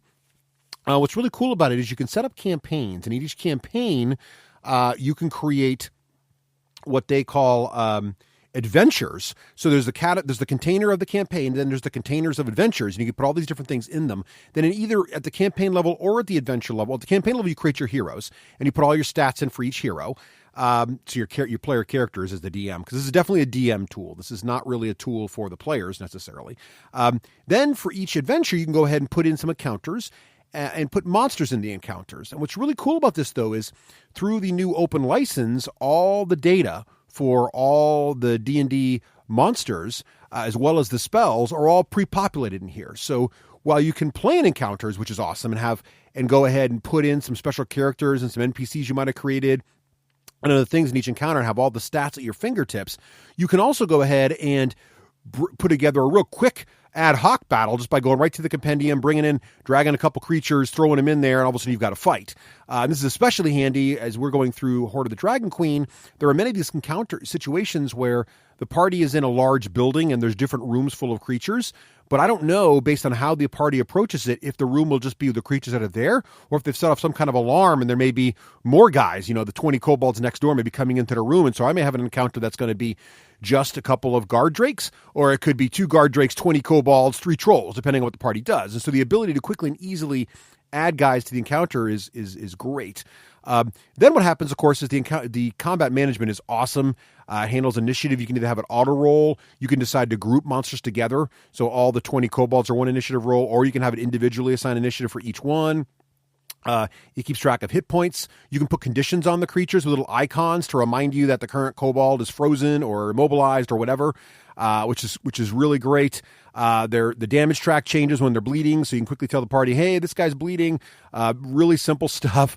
You can rearrange the initiative order if something happens in the middle of combat. Really simple drag and drop interface. It's beautiful. But the other thing about this is how quickly and easily it is to generate, to do things as a dungeon master right in the middle of your game. So, for example, you can now customize and level up creatures using the D&D rules. So I can grab a standard kobold, increase his challenge level, and it'll automatically scale everything up. And then maybe I want to turn him into an NPC and give him spell casting or else. Really easy to grab any monster in the book and just level the guy up real quick. So all of a sudden you need, for whatever reason, a little slightly better dude. You can do that really easily. Also, it now sorts all the creatures in the monster manual by environment. So if you're trying to quickly and easily look up or find a quick creature or something, and you're in a swamp, you can go right to the swamp list, and there's all the swamp creatures. You can grab one. You can sort them by challenge rating. It's just so great and easy. I love it. What also I really like about it is that everything is a tap away. So not only does it manage the encounter and the initiative and the hit points, I can tap on a creature, I can see all of its spells, I can tap on a spell, I can see all the stats of the spell, and there's little dice rolling icons next to everything, all the attacks, and I can tap it, have it roll, do the modifiers, do everything for me right on this thing, and it's so...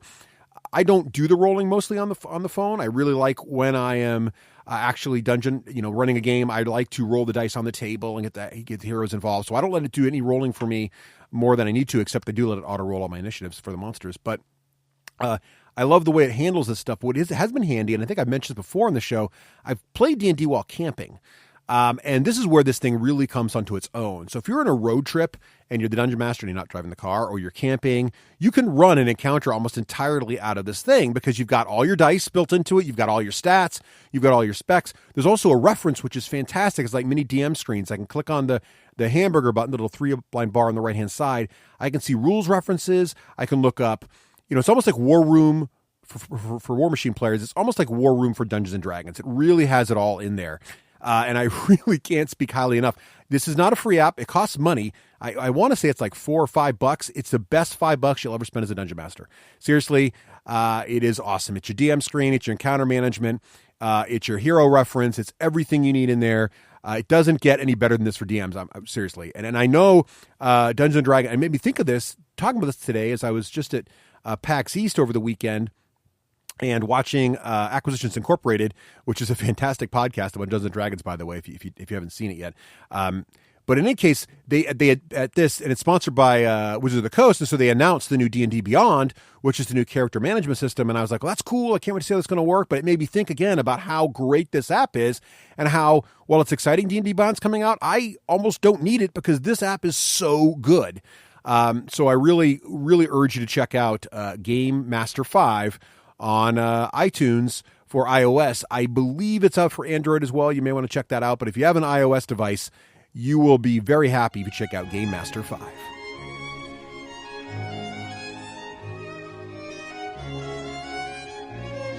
Thank you for listening to another scintillating edition of App of the Ep, a segment in which, hey, less of that, more just getting on with the show. Seriously, Wakeland, you are like school in summer. No class.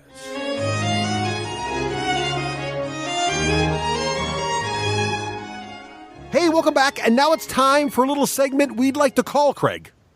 Yes, Russ. Now imagine the marquee. It's a gem, Russ. Imagine the marquee glowing in the evening. The man behind the mats.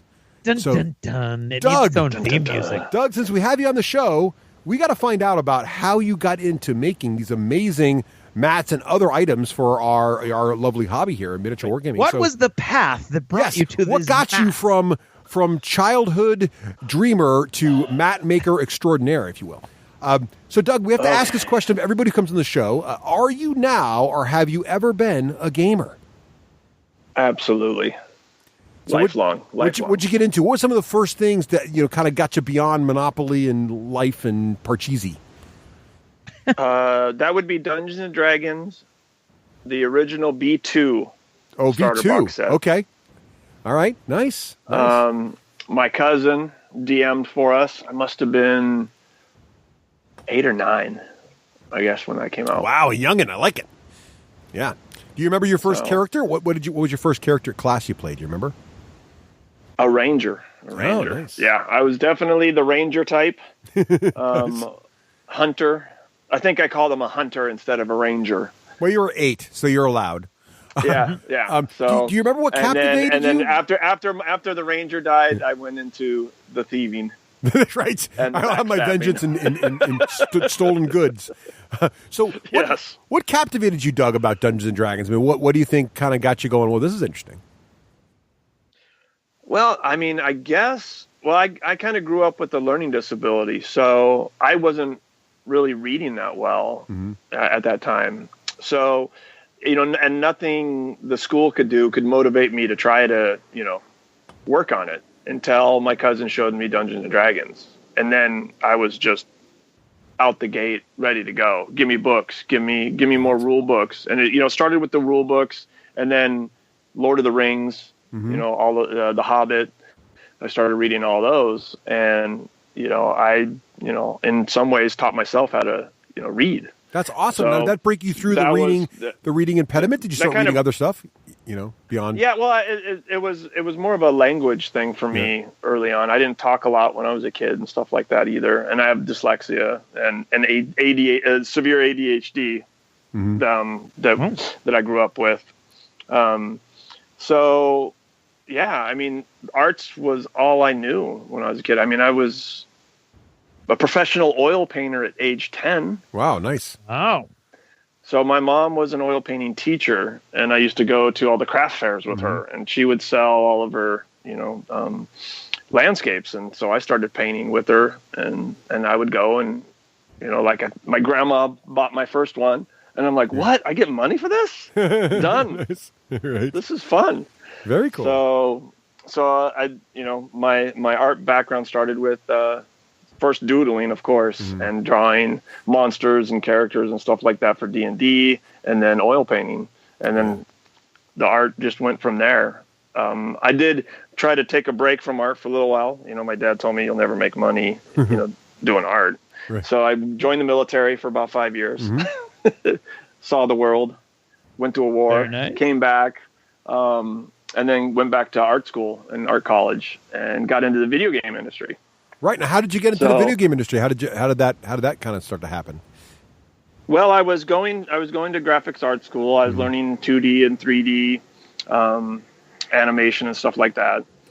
And some of my buddies that I met, one of them worked at Sony, and they were big Magic players at the time. And I was a big Magic player at the time. So I'd do the circuits around San Diego, going to all the tournaments and stuff like that, and met some guys, and some of them worked at Sony. Like, hey, come on Wednesday nights when we play Magic after work. I was like, all right, cool. So I started doing that, and they found out I was doing art, and they're like, hey, can you work in this program? And at that time it was Quake, the Quake engine. Right. Like, dude, if you can build a cool level in Quake, we'll hire you for this new game we're doing. It's called EverQuest. Oh, cool. Nice. I was like the third or fourth level designer that came in at the foundation of EverQuest. Wow. And then after getting hired on to do that, then I started doing animations because they needed more animation help as the game grew. It was 3+ years development for the initial game. Right. So by the end of by the release of the first EverQuest, I had I'd done a lot of the level building, both the 2D and 3D building of the environments, and then a lot of the animations for all the characters and monsters, as well as doing voice acting. Oh, wow. They're doing everything then. Wow. So one of the high points in my video game career was stumbling home from the clubs down in Pacific Beach down here in San Diego. And it was like 2:00 in the morning. I remember hearing myself drowning from like a second floor apartment complex. So somebody was playing EverQuest at like 2:00 in the morning, and they were drowning, and it was me. So it was my voice.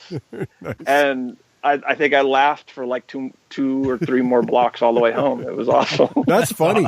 What were some of your favorite levels or your proudest levels you did that people might remember? EverQuest fans might be fond memories. Oh my God, I set myself up for that one. I don't know. I think, when Kunart came out, all the outdoor environments, I did a lot of those, and I think my proudest moment was the Ixar Monk animations was probably one of that or the dwarf jump. So the dwarf jump where you do the combat roll. That was probably my first exciting thing they did, because I saw somebody, a friend of mine that I worked on EverQuest with, sent me, it was like a couple of years ago now. And remember, this was like 18 years ago. That I was working on this. Late 90s, so like 3 or 4 years ago. Right. A friend sent me a link to YouTube. Somebody did like a YouTube parkour video of the dwarf doing the dwarf jump everywhere around the world in Norath, right? So that was pretty funny. But the Ixar monk was never supposed to have a monk class, and I just did all the monk martial arts animations because he had a cool tail. I was like, oh man, this will be awesome. He's got big feet and a tail. He would be a rad monk.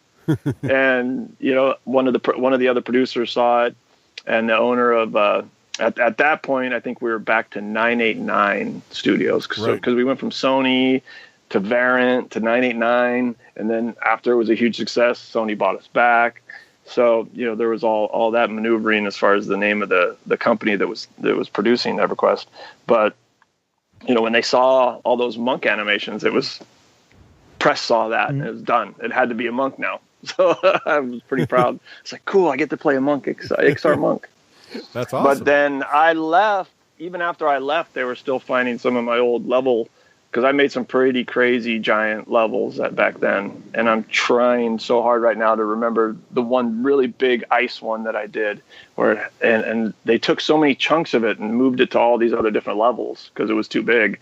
Right. So when I left Sony, they were still, I think one of there was an expansion that shipped like a year and a half after I left, and I was still titled on it because they were still using some of my old level stuff that I was using. So that was pretty fun. Years and years of enjoyments out of your levels. That's awesome. Years and years. And I also, another funny story was they were still a couple of years ago, before Sony got sold out, and they were doing, I don't know, what was it, the 16th expansion for EverQuest 1 or something like that? Yeah. They were still calling the placeholder human that the artists put in a level until the monster's built, and put and implemented into it. They're still calling them Dougs. That's awesome. So I was like, yeah, cool. That's cool. I'm a placeholder. So little trivia, that was the little placeholder, because I had a goatee and long hair back then. So I don't know, the artists, that was just like the main character. It wasn't really made to look like me, I don't think. I don't know. But because it kind of looked like me, everybody called it a Doug. So it was pretty funny. So video games, and then after video games, I was still working as a contractor doing high-end stuff for video games, like converting over from PC to Xbox and stuff like that, just changing up art and stuff like that. And my friends introduced me to 40K. Now, when was this? So I started playing Warhammer 40K, and I loved it. What was your first edition of 40K? When did you first come into the hobby? What was? At the end of 4th. Okay, all right. So it was the end of 4th edition. I really wanted to play orcs, and one of the guys that worked at Sony played orcs, and he was terrible at it. He was just not good at the game. He always lost. So I was like, gosh, dang, these orcs really kind of suck. So I'll try my Space Marines, because I bought a big army on eBay that had a bunch of orcs and a bunch of Space Marines. So I was just playing with what I had. So I started playing Space Marines. So Space Marines was probably the first army I truly started playing.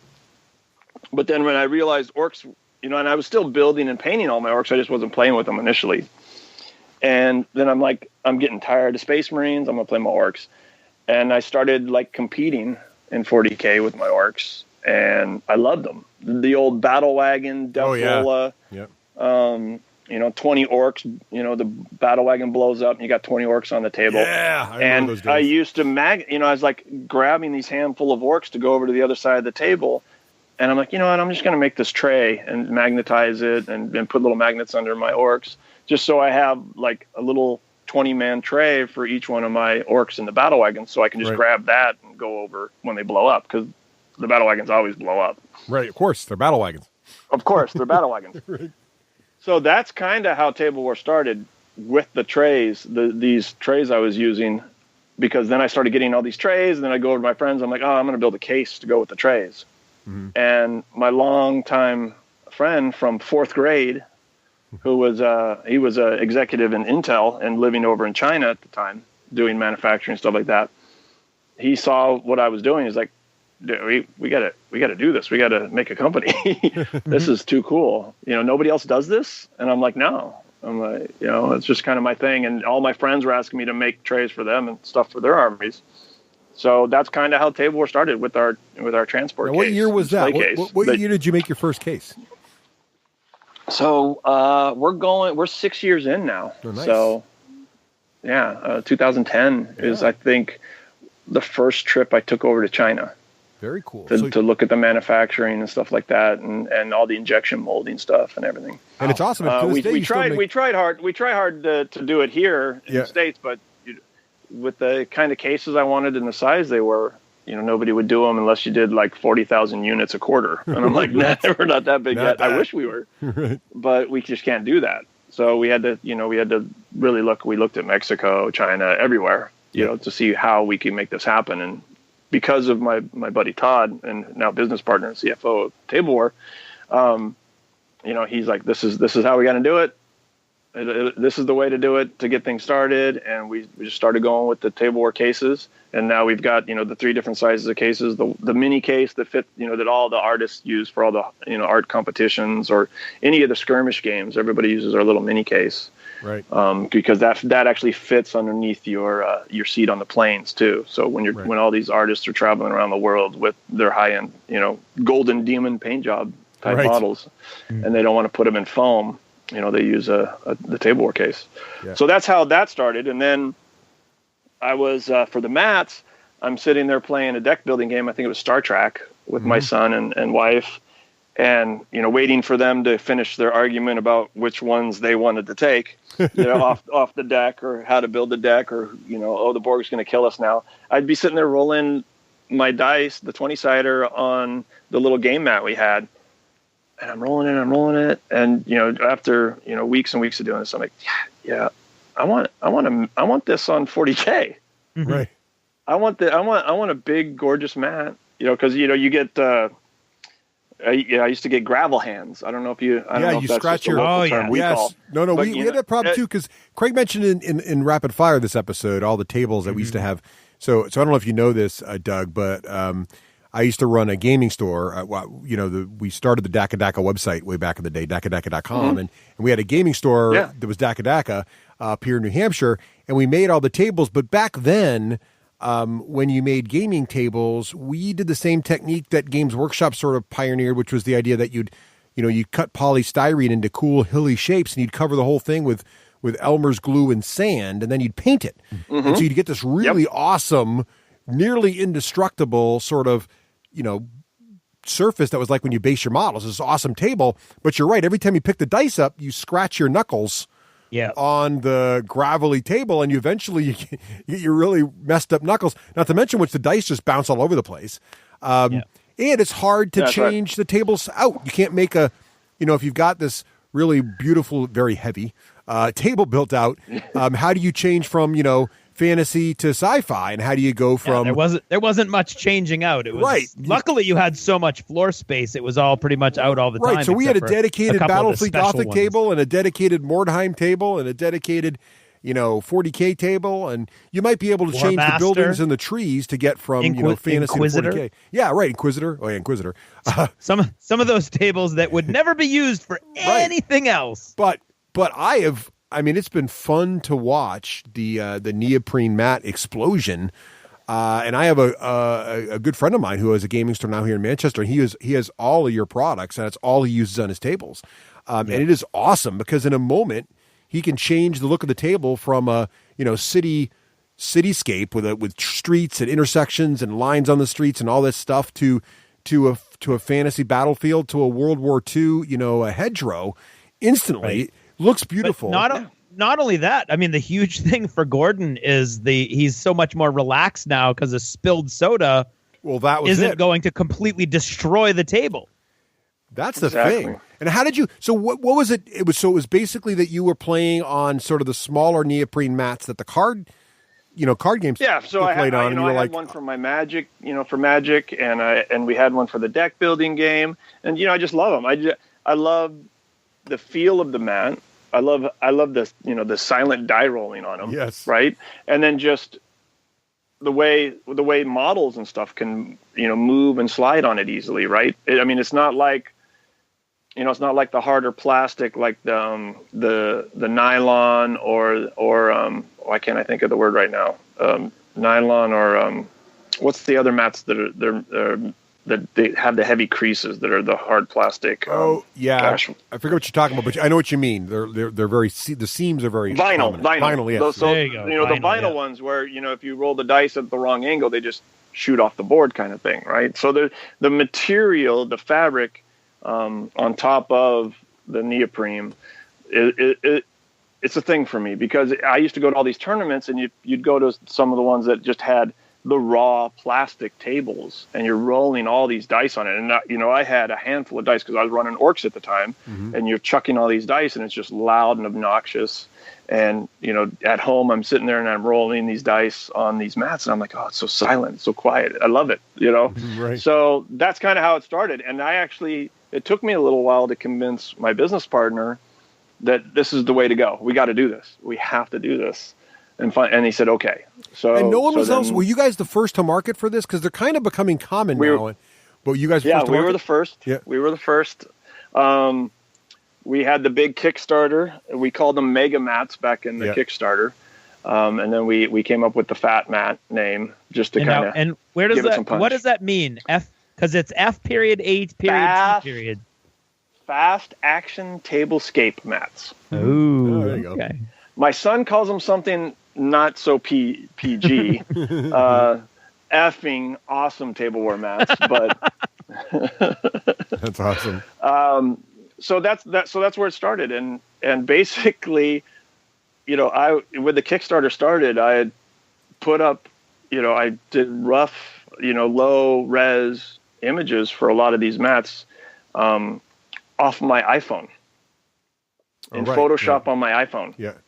And then, eventually got in front of my laptop and all of the original mats from the Kickstarter, I did all the art for those. Yeah. And I'm still doing probably 90% of all art from all of these mats. And, for me, they're just giant textures from like we used to do in the video game industry.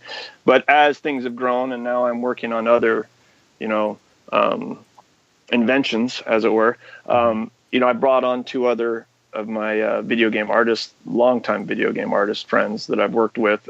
I've been the boss of them. They've been the boss of me. That's kind of how it works with the industry. I've had friends in the gaming industry that were in the gaming industry for 10 years and never had a title.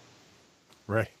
Because people don't realize just because you get hired and are working on a video game, it might not see the light of day. Right. But these two artists that I work with are amazing, and between the three of us, we have over 60 years of video game art experience. Wow! So there's a lot that I feel goes into our designs of our mats more than just a pretty image. It has to do with the composition of the mat with the terrain that we know is going to go on it. Is it take away from the models that are on it, or does it accentuate them? That kind of thing. So Tableware has definitely been a culmination of all of the art that I've learned throughout my life, from oil painting to I took photography and was an amateur photographer as well. So I do all the photography for Tableware and for our sites and stuff as well. So with me doing all that and my longtime friend and now business partner Todd being the CFO, and he's grew up loving spreadsheets and numbers and stuff like that. So I mean, it was just a no-brainer fit to have us together. Well, I hear what you're saying. I hear what you're saying on the getting the right amount of detail on the mat, because I've been the victim, and not with fat mats. Your stuff is awesome, but I've had some mats from other companies. Like when I was searching for a good mat for X-Wing, actually, I originally got some sort of Starfield ones that I thought would be good, but it was too much. There was like too much. It was a good-looking mat for like hanging on the wall, but it was like too much stuff on it, and I think your guys' mats in particular, because I have like 4 of your mats now, have just the right amount to give really good detail and accentuate the models and the other terrain you might put on it, but it doesn't overwhelm and distract. It's almost like good basing on a model. You want the basing to bring the model to life, but not distract from the paint job on the model itself. And I think you guys have done a good job. Absolutely. How much, how was it getting that first product to life? What were some of the lessons you learned as you went from sort of like concept to reality the first couple of mats? Well, for the initial cases and stuff when we first started Tablewar, we did that without any kind of financial help outside like a Kickstarter or anything like that. Then we did a Kickstarter for our mini case, and then our second Kickstarter was the fat mats. So, we were really careful on, and this was where Todd's genius comes in, is, being really smart on how we do the Kickstarter. So, we're not one of those successful Kickstarters that ends up, bankrupt afterwards because they didn't manage things correctly, right? And, that's not my cup of tea. I mean, I'm an artist. I've never had money. I've never, I'm not the financial guy. But it was important for me to make sure, that if this is something we were going to create, it was something that we could keep creating. And if people like it and are buying it, I want to make sure we're able to develop more and more for, our fans. So that was a really big thing for me. So we kept things really simple on the Kickstarter. And, as goals came up, it was more art design for me. I mean, I probably lost a couple of years off of my life on how much work I did for getting those designs done, because it was just me at the time. But when you're so excited and people are excited about it, and it's going to happen, right? I mean, it's like, okay, the Kickstarter's gonna go. This is a big thing. This is going to change things. I felt it. I had to convince Todd initially, but I felt it from the beginning that this is something people are going to love. It's a no-brainer for me that this is something people will love. And it was really exciting for me to just get this art out there for people. And I really, with some of the initial, mats, I wanted to make sure the colors also matched what bases people already had too. Right. That was kind of one of the things I was thinking of, I mean, and everything, both with the cases, with the mats, and now with the macro mats that we do now too. There's a little bit of selfishness in there. It's like, what do I want? Right. What does Doug want to play with? This is what Doug wants to play with. I don't see anybody else doing it. Would other people like it? Yeah, I'm going to try to make it for everybody. And that's kind of the philosophy of Tablewar, really, is, I mean, Todd and I were big, we grew up playing Dungeons and Dragons together and playing board games and video games together. So we're 2 big nerds, and we love playing games, and we're so excited to be in this business now, helping other people have fun experiences and help people get immersed into the experience. So it's awesome. Kind of the philosophy of Tablewar. And you can see that you've been playing miniature games and around the hobby, both for fun and tournament play a lot in here, because, you mentioned that you try to make the mats to fit the bases people do. And, you see things in here, like I'm looking at your, the lava fat mat. And that's like a classic. Like I know a lot of guys would make lava bases, or the desert base, or the, obviously the forest bases with flock, but the urban bases. And so you really do have sort of the full range, the partially snow-covered grass. It's all here. Like everything that a miniature gamer eventually gets to. You build enough armies, you've done one of these base patterns, Yeah. And it's just awesome to see that you have them all here. And it's great because that was always a big thing too. Like you want to change your environment, and how do you store? The way I used to make tables, you can't store them. You can't, if you have a house in a basement, you might be able to have 1-2 tables, but with the mats, you can roll them up, store them easily. And you said you kind of had a good degree of confidence that this was going to do well. Has it met your expectations? Exceeded your expectations? What kind of surprised you about the mats in particular as you launched them? I felt that with the mats versus the cases, that people could grasp the concept. That this was going to be, people would see it, and it would be a done deal. Yeah, of course I want that, right? Where the cases, you have to kind of see them and experience them in person, right? You got to understand, because it's a magnetic system, completely modular system with the cases, where everybody else has foam. It's a total leap, a different direction. The mouse pad, giant mouse pad with great graphics, people can get that. So I was pretty confident with the mats, and but I also knew as soon as it hit and hit big, anybody could copy it, right? I mean, anybody can put art on a mouse pad. So the importance for me, starting this off was, the foundation of the intellectual property, having people recognize, the F.A.T mat is our design, that it's Tablewar's IP. Right. So, that was a big deal for me, because going forward, for the leaders and, if our stuff's out there, people would be like, I want that mat. Right. Where do I get that mat? Well, they get it at tablewar.com. Right. And, and now we've expanded, we're selling in the States, in Europe, and now in Australia. And you can get to all those links from just tablewar.com, and then Tablewar EU, I think it's tablewareu.com. The link is on tablewar.com. Yep. And then the Australian stuff too. And, it's just, I still get giddy when I see stuff on Facebook, people posting up, and it's got a F.A.T mat underneath it. I still think that's the coolest thing. Well, that's actually how you got on the show. I'm just an art nerd, man. Well, it's awesome. I love that stuff. We posted pictures on our Twitter feed of our big Blood and Plunder game, and Craig was showing off the match you guys did for that. Are awesome. Cool mats. And we're showing them off, and you tweeted back, and you're like, hey, that's awesome. It's a F.A.T mat. Hey, I'd love to come and chat about this in the show. We're like, well, hell yeah. That'd be awesome. So it's great. Yeah, I love that game. I can't say enough about Blood and Plunder. Oh, yeah. Those guys are amazing. I mean, their heart and soul is in that game, and it shows. It shows. Yeah. I mean, those guys. How did you hook up with those? How did you hook up with those guys, Doug? Because you were involved in their Kickstarter, because your mat's right there. It's one of the coolest things that you can get. Is that ocean mat, and then the islands in there and everything? The islands and the sandbars and everything. Like, how did you hook up with that? Well, Todd saw their Kickstarter when it first. I mean, Todd was I think the first backer on their Kickstarter. Oh. And as soon as he backed them, he's like, "Hey, we do the F.A.T mats. Can we help you guys out?"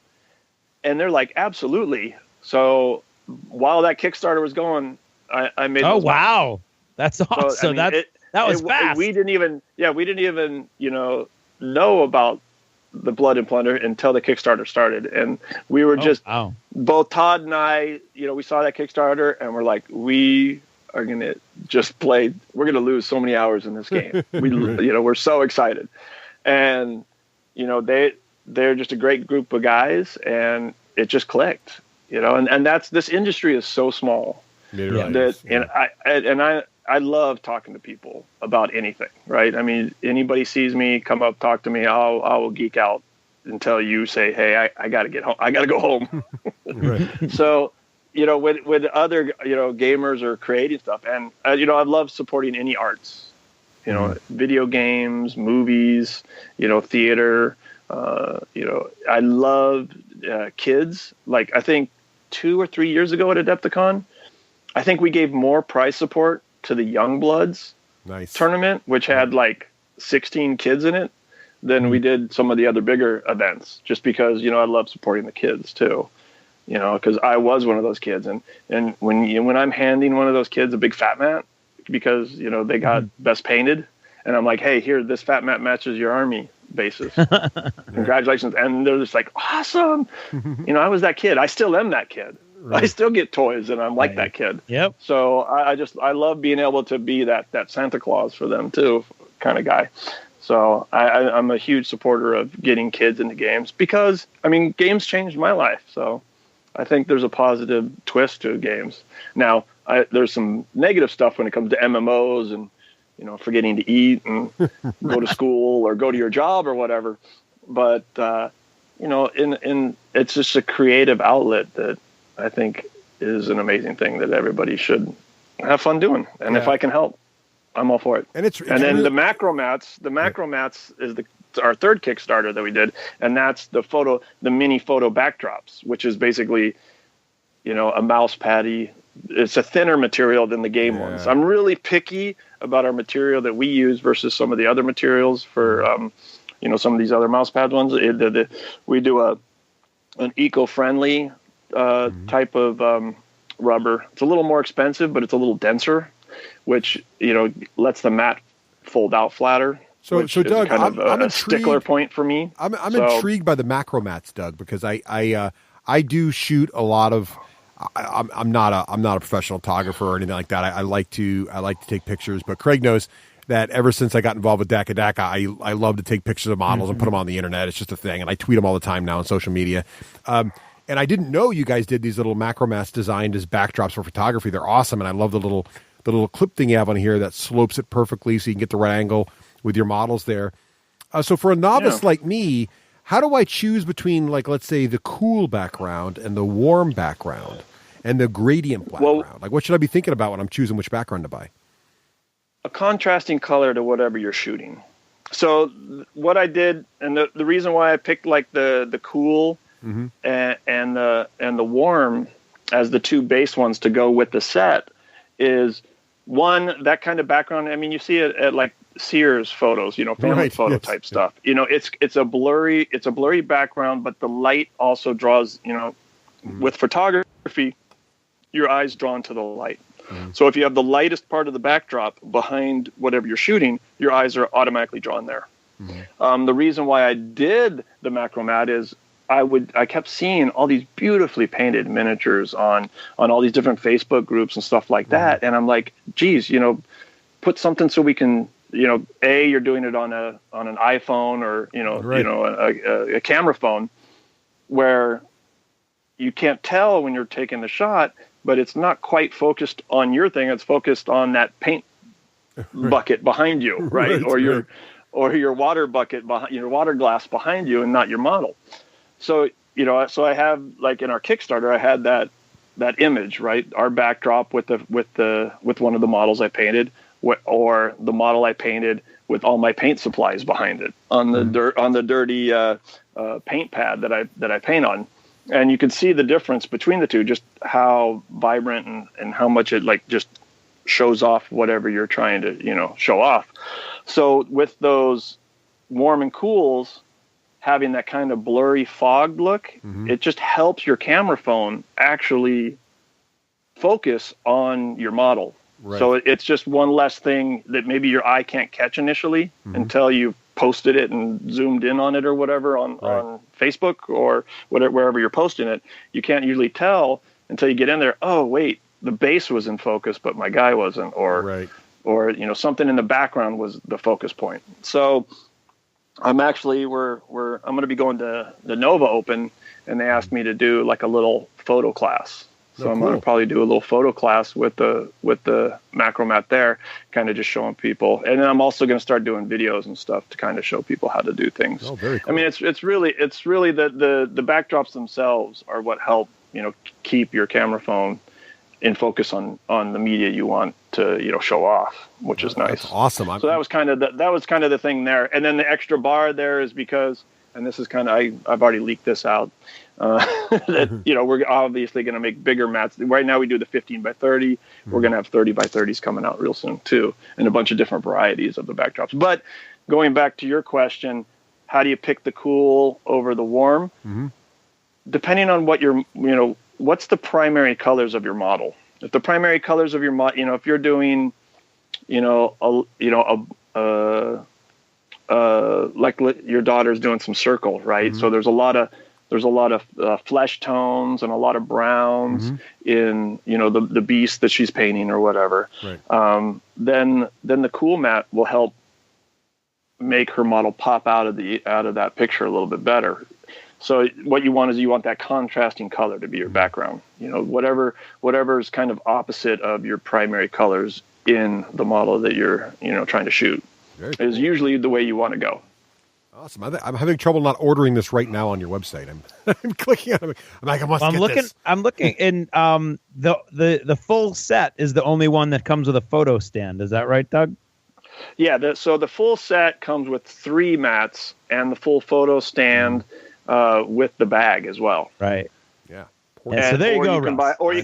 You can buy the mats individually, but I mean the way to go is with the stand. And you're stacking them up with books and stuff. Right, it's not the same. I need the stand. I'm all in. Well, the stand's nice because you can actually, because we have 4 clips, so you could actually have the warm and cool right next to each other. Right, and then just have it set up for quick pictures. And then just go back and forth. Yeah, or you can do what I do, and I just put them all on there and then flip one over, take the shot, flip one over, take the shot. But learning all the secrets. I know, that's the thing. A lot of the guys that do how-to videos and stuff, the painters out there that are doing Twitch videos and stuff, they usually have them side by side so they can sit there while they're talking to you and they can just move it back and forth and show and stuff like that. So that's very cool. Really. So before we run out of time here, Doug, we should ask what's in the future for Table War. What are you guys thinking about right now? Can you share anything with us? Anything coming soon, or is it too secretive to say right now? Well, it's not secretive, but from my experience, kind of letting things leak and get people excited, and then that thing ends up being 2 products away. Right. So that's it's less secretive, more let's make sure that one's going to happen first, kind of thing. Right. Uh-huh. But there's more products. Go ahead. I have a question. Yeah. Is there any chance of getting a 3x3 foot urban mat anytime soon? A 3x3 urban. Yeah, like for zombie games and things like that. That's a possibility. That might be in the works. That might be on the list of things that are happening. Oh, cool. See, that'd be awesome. I take that as a yes, Craig. I would get one of those right now, just so you know. But the 6x4, you can play on a 3x3 section of it. Yeah, but that mat comes out. Yeah, that's true. But the cool thing about the 3x3, all these games now that like you got Frostgrave and all of those games that are coming out from Osprey and everything. The cool thing is that you can set those up like right on a kitchen table. That's what I'm discovering. They're just so they're so like, and the same thing with what's that game? Dead Zone. All these cool the miniatures games. A lot of them seem to be shrinking and filling up a smaller space, but with more terrain and more cool stuff. So you're getting a similar game with a much smaller footprint. 3x3 is Dead Zone 3x3 or 30x3? No, that's 2x2 actually. Yeah, Dead Zone is 2x2. Dead Zone's smaller, but that one's a little smaller. 3x3 is a magic spot. We do have mats that are 30x30. We have 3x3 mats. We have 4x4 mats and 6x4 mats. Yeah, I'm looking at them all, and they look. I actually own several, and I own quite a few already. But I didn't know about the micro mats. I have to go check these out now. I got to go. I failed to order. So, we Craig, you cut off Doug. New mats that just came out. See, Doug was about to say new stuff, Craig, and you cut him off. Let him keep going. So, Doug, what new stuff is coming out? No, the Ruined City is one of our new mat designs that just came out. It's in the States now. It's going to be released in the UK here in the next couple weeks. And then the Tundra. And the Tundra comes in 6x4, 4x4, and 3x3. And that one actually has me. I actually a couple weeks ago I pulled out all of my Space Wolves. Right. That mat is the Tundra is really nice. But the Ruined City matches up with the old Ruined City or Urban Combat. I mean, right. So the Urban Combat is very 90-degree angled, where the Ruined City is at a 45-degree angle style. Yeah. But it's ruined. I mean, the whole center part of it is, it's clearly been to Ruined City for a while, right? Mm-hmm. There's debris, there's treads and tracks over the debris, clearly showing, other some things grass. going on, stuff's growing up. There's some grass, but it also still has the hidden deployments. And you guys know about the hidden deployments, right? No. Okay, so the Urban Combat has hidden deployment lines for Dawn of War, Hammer and Anvil, and Vanguard. Ooh. Oh, yeah? Oh, cool. Very cool. Right, so the Vanguard ones are, they're the newspapers and the flares at different angles. Oh, cool. They're blended into the mat, so they're not like blatantly apparent. the Ruined City also has those. It has, cool. Small entrenched sandbags and stuff like that along the different lines as well. We can't really do that with the more organic ones. Yeah, right. Mm-hmm. But ones with a lot of rubble and stuff like that, we can do. That's very cool. Otherwise, we don't want to take away. We don't want to take away from the feel of the map, so we don't really do it into the organic ones. But the new Ruined City and the new Tundra are now on sale on tablewar.com. Yeah, nice. It looks awesome. I love the 45-degree offset. That was the big thing we always used to talk about at DACA, Russ. Yes. Was that when you do the urban and it's just all the straight lines that are always parallel 90 to the degrees. edges. Yeah, right. Yeah, it's much easier the sight lines are all easier. And right. Yeah, these 45-degree offsets are a very cool way to do the urban stuff. Yeah. Very cool. But if you go to our Facebook page right now, and please like it, on our banner image up top, I just posted up one of our. We were just getting ready to do an APOT game, and it's 5 urban combats together, and they all match up. So if you want to guys look at that picture, go to the Tablewar Facebook page, and also I'm starting to try that Twitter stuff. So we have a Twitter page that if people want to go like it, it's Tablewar Designs when I made it. All right. So it's not just Tablewar. So go with that too. I think we're going to try to start doing like little giveaways and stuff like that. So we'll be doing that off of our Twitter feed and our Facebook page. So anybody listening that wants free stuff, very cool. Go like us and follow us. And very cool. I think we're going to start giving stuff away once we hit just like 1,000 followers. So. Oh, awesome. Well, I'll get over there and follow you. Well, Doug, thank you so much for taking time out of your busy schedule. I know it's con season. You got a lot going on. Table Wars firing on all cylinders here. So thank you so much for taking time out of your busy schedule to join us here on the show. And just to sum up, if folks want to follow you and see what's going on with you and Table War, it's tablewar.com and then Table War on Facebook and at Tablewar Designs on Twitter. Did I get all that right? You got that right. Man, you're all good. right, awesome. He's got it all at his fingertips. I'm writing it all down because I got to go visit. See me at anybody listening that's going to Adepticon, say hi if you see me. I can't wait. We'll definitely see you there, Doug. And I'm going to bring my pocketbook because I gotta buy some serious Tablewar stuff here. I got micro mats to get. I got a couple of the new mats to get here, Craig. And I got it. Hey, wait! I'm on your Twitter. Are you making dresses out of your F.A.T mats now? Is that what I see right there? No, that's a girl. That was at Comic-Con. A girl was walking around with the dress that had like the nebula that was on one of our space mats. Same nebula. Yeah, that's funny. So we had to have her come over and take a picture. It was awesome. Is that you and your son in the background right there? No, that's my fat friend. Oh, sorry. Wow. No, I'm kidding. Well, no, that's body shaming. That's my son and one of my best buddies that I tease a lot. He was one of your best friends. Right, not anymore. No way. No, that won't get him to go away. I've tried it all. All right. Well, Doug, thank you so much again.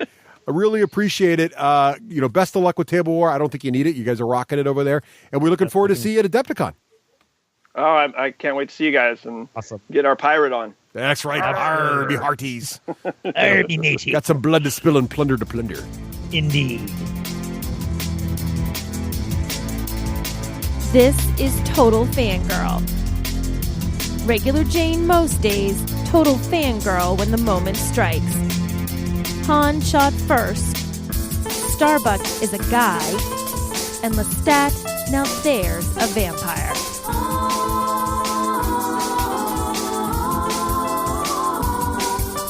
Hey everyone, this is Nicole, your Total Fangirl. You can follow me on Twitter at Nicole Wakeland and check out my blog, TotalFangirl.com.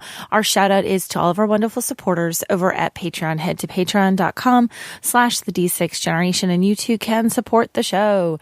So this weekend was the annual Nerd Fest in Boston, Massachusetts called PAX East. Now we went to the first one. We've been to some of the ones in the middle, missed a few, and this makes it the first year that Russ and I were able to go down together with the kids. Robots, and we decided to do this on Sunday. I thought it might be a little less crowded on Sunday. No, it was mobbed, but still very manageable, sort of a typical mob level for a nerdy convention. You could still get around. You didn't get smacked in the face too many times with a backpack or too many cosplay weapons. So it wasn't that bad. It was a manageable crowd. And we checked out all the games on the floor. There were tons of games. It was a huge expo floor. I'm sure Russ will regale you with tales of the games that he played and the things he's looking forward to, and the small pile of loot that is sitting behind me in our little recording studio here, because he did find some things that he was rather fond of while we were there. I know you guys are shocked. Hopefully I'll still be able to pay the mortgage this month and he didn't spend all our money on games. But we had a great time. One of the things that we did was something that my one daughter, Kit, was super, super excited about, and Russ was really excited about, and I'm like, oh, I don't know about this. And it's Acquisitions Incorporated. It's a playing of Dungeons and Dragons on the main stage at PAX, and it's a series, I guess I'm told they've run it before, and there's a group of guys that I can't even pronounce the one guy's name, Mark Krahulik, Jerry Holkins, Morgan Webb, and there was a secret special guest, Chris Straub. So I guess he's not normally in on things. So they're going to play this 2.5-hour D&D game on stage. And I mean, I play D&D. I know how to play it. I play it. It's fun. But just to watch someone else play for 2.5 hours, I kind of thought, oh, okay, if you guys really want to do this, I guess it'll be kind of interesting and you know, we'll go along for the ride and it'll be kind of fun. It wasn't just interesting. It wasn't just kind of fun. It was my favorite part of the entire day. These guys were hilarious. And it was so much fun to watch. And having this crowd that it was easily several thousand people in this main theater. And as they're, you know, rolling and failing their roles, it's not just the four of them on the stage going, oh, it's a whole crowd. No, yes. It was like a Super Bowl for nerds. It was awesome. We had such a good time. It was completely not PG rated. There's a lot of swearing in it as things go wrong, much like there very likely might be at your own D&D table. I'm just guessing that unless you're playing with kids, even if you're playing with kids, there might be some swearing when you roll those ones. But it was really, really fun. And it ended up being the highlight of the day for me. It was 2.5 hours that went in the blink of an eye. And it was cool to see my kids laughing. And like I said, even though there's some politically incorrect language, there's some swearing in there, but they're teenagers now, you know, they're 13 and almost 15 years old. So I'm sure they hear their fill of that and then some in their average day at school, if I remember my teen years at all. But it was still very, very funny. And it's something that they recorded so you can watch the video of this online. I highly recommend if you want to kill a couple of hours watching this video, because it is really, really funny. But like I said, it is definitely not safe for your kids if your kids don't want to hear some F-bombs in there, because there are quite a few. But it is funny, and it's cool to see how these people react, just like probably your own crew of gamers reacts when things go horribly wrong.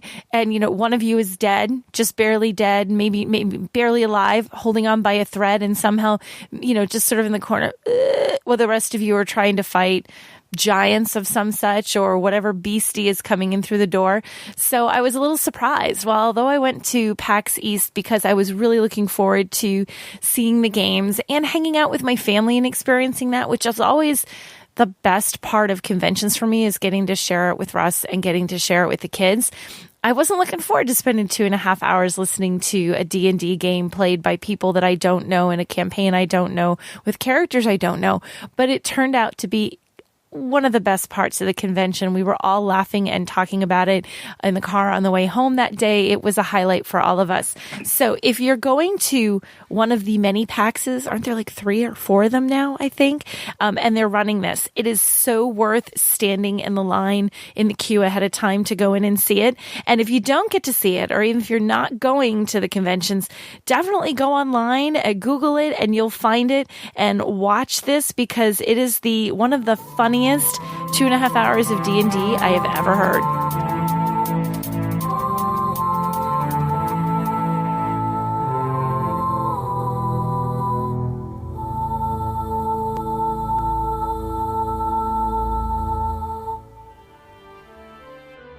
You're listening to the Dice Tower Network at Dicetowernetwork.com. More fun than Merchant of Venus. Wait, what? Who writes these? Hey, everybody, welcome back. And now we are super excited to be able to talk to some folks from Weta Workshop. These are the people that are making the visuals come alive. We've got today Joel Savage, that is a 3D artist. Leonard Ellis is a model maker. And Larry Greer is a senior concept designer. Guys, welcome to the show. Hi, thanks for having us. Hello. I have an image in my head of you being surrounded by props. You're all in one room. You're surrounded by props. I think I'm seeing Weathertop. Am I wrong? You're not wrong. Close. You're close. You actually are surrounded by props. We've got swords and looking up. We've got Legolas's quiver and bow. We've got King Kong here. Okay. That was supposed to be a joke. Now you're just making me jealous. That's awesome. That's cool. Crazy awesome. So, Craig, we should start off with our very first question. We always ask new guests on the show. That's true. And the reason we ask this question is because people love to know where people come from, because just the mere fact that you're sitting there next to like Legolas's bow means you are living the dream for many gamers and geeks out there. And King Kong. So, can you guys just quickly give us an overview? Like, are you now or have you ever been a gamer? We'll start with Joel. Joel, have you ever been a gamer before? Yeah, I am a bit of a gamer, but probably not so much towards tabletop. Okay. I've probably been more of a digital gamer. Probably started on the old Need for Speed games when I was like 10. Oh, nice. Okay. And then I suppose got into Dota and a few other online games, and I don't know. And the rest is history. Excellent. Well, we don't judge. All gaming is good gaming. Video games, board games, role-playing games. We don't care. They're all great. Leonard, how about yourself? What got you interested? Did you ever get into games? And what were some of the first ones that you enjoyed? Yeah, I got into games. Initially, I was a computer gamer, but it's been a while since I've actually played computer games. But lately I've been playing a lot more board games. More so that now that my daughter's a bit older, and so she really enjoys it, thanks to Dad's influence. And it's just become a great thing for the family to do instead of having the kids sitting on a tablet or having their eyes glued to a screen. We're just getting them into board games. Great. So it's actually been a good excuse for me to stay off the screen as well. What's your daughter's current favorite board game? What do you like to play with her right now? That's a mix between Munchkin and Takenoko. Ooh, both good choices. Oh. Excellent. Excellent work. Excellent. And Larry, how about yourself, sir? How did you get into gaming, or did you get into gaming? For me, it was I came in through D&D, so it's like nice. Sort of being in 7th grade, moving to a new school, and I happened to sit next to a kid in the lunchroom, and he's like, "Hey, have you ever played D&D?" I was like, "Nope. What is that?" And then off it went with my love affair with kind of role-playing games for many, many years. And my friends and I, what we do is we'd go see a movie, and then we just instantly run home and then make up the rules. As long as you had the dice, a 20-sider, and you could make up some kind of rules. We just made endless role-playing paper and dice type games. So that's sort of how I came into it. But then sometime in the mid-'90s when Quake came out, then I got super addicted to computer games. But that's sort of my pathway was D&D and such. Nice. Now, Larry, we're going to ask you to age yourself a little bit here. Which edition of Dungeons & Dragons was your first? No, the first one, yeah. Advanced D&D, I guess, is really what it was. But this is, I grew up in the time of Reagan. So there you go. Excellent. I was a punk rock kid from the Reagan era. See, you're our generation. We relate to you. There you go. Solidarity, right. Excellent. Child of the 80s. Solidarity. All right, so let's get into, so one other question I want to get before we get into Giant Killer Robots, because there is so much to talk about there. But so how did you guys, what got you from being gamers and getting into gaming and the idea of just, all the good things that are geekery, into being able to have a job that many would consider like a dream job, to be able to work at Weta Workshop? How did that happen? Why don't we start with Joel again and keep things in order of some kind?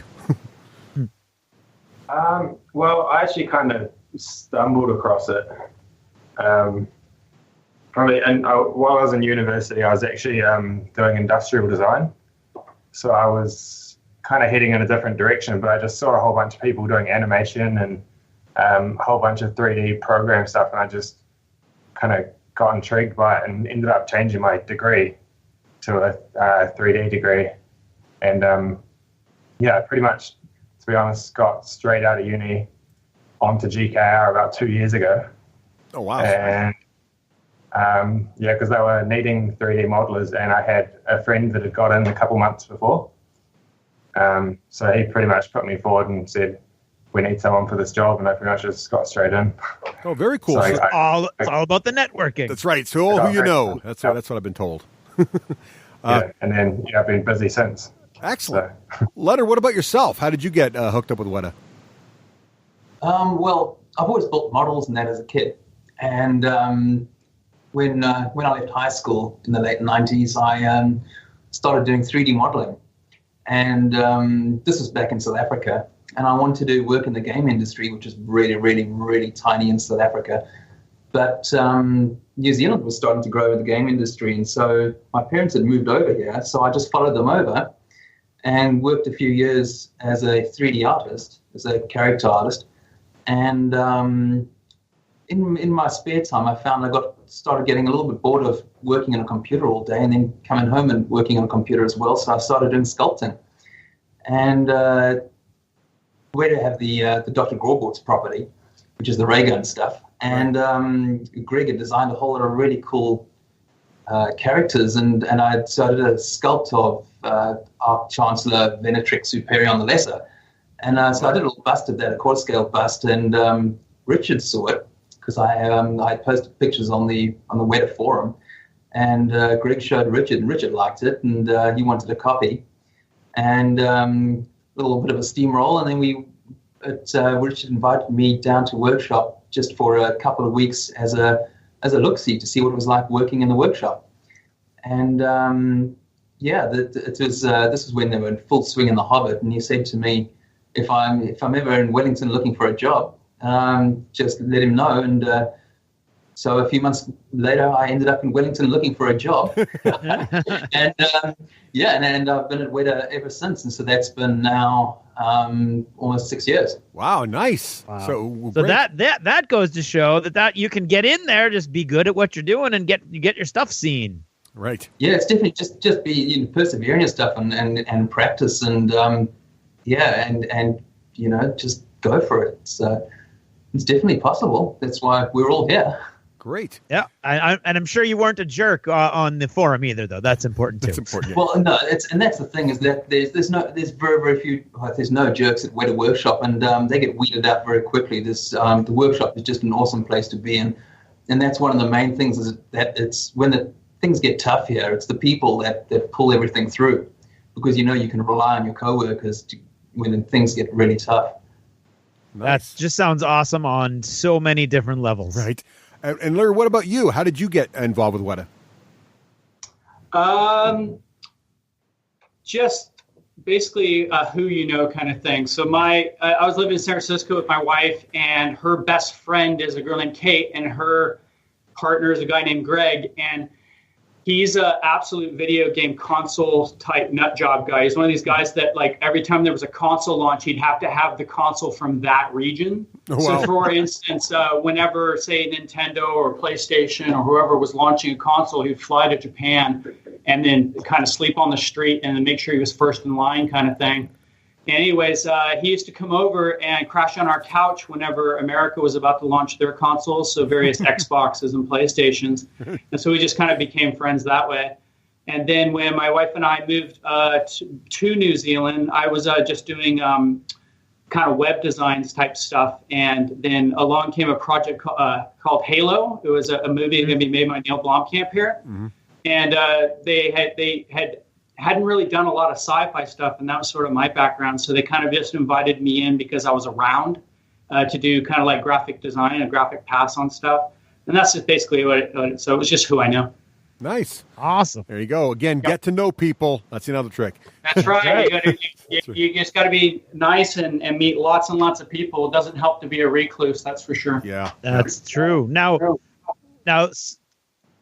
to sort of set the tone for the rest of our little talk, let's can we talk a little bit about what each of you has done for Giant Killer Robots? Like Joel, 3D artist. What's your job look like on a project like this? You've been busy for years, you said.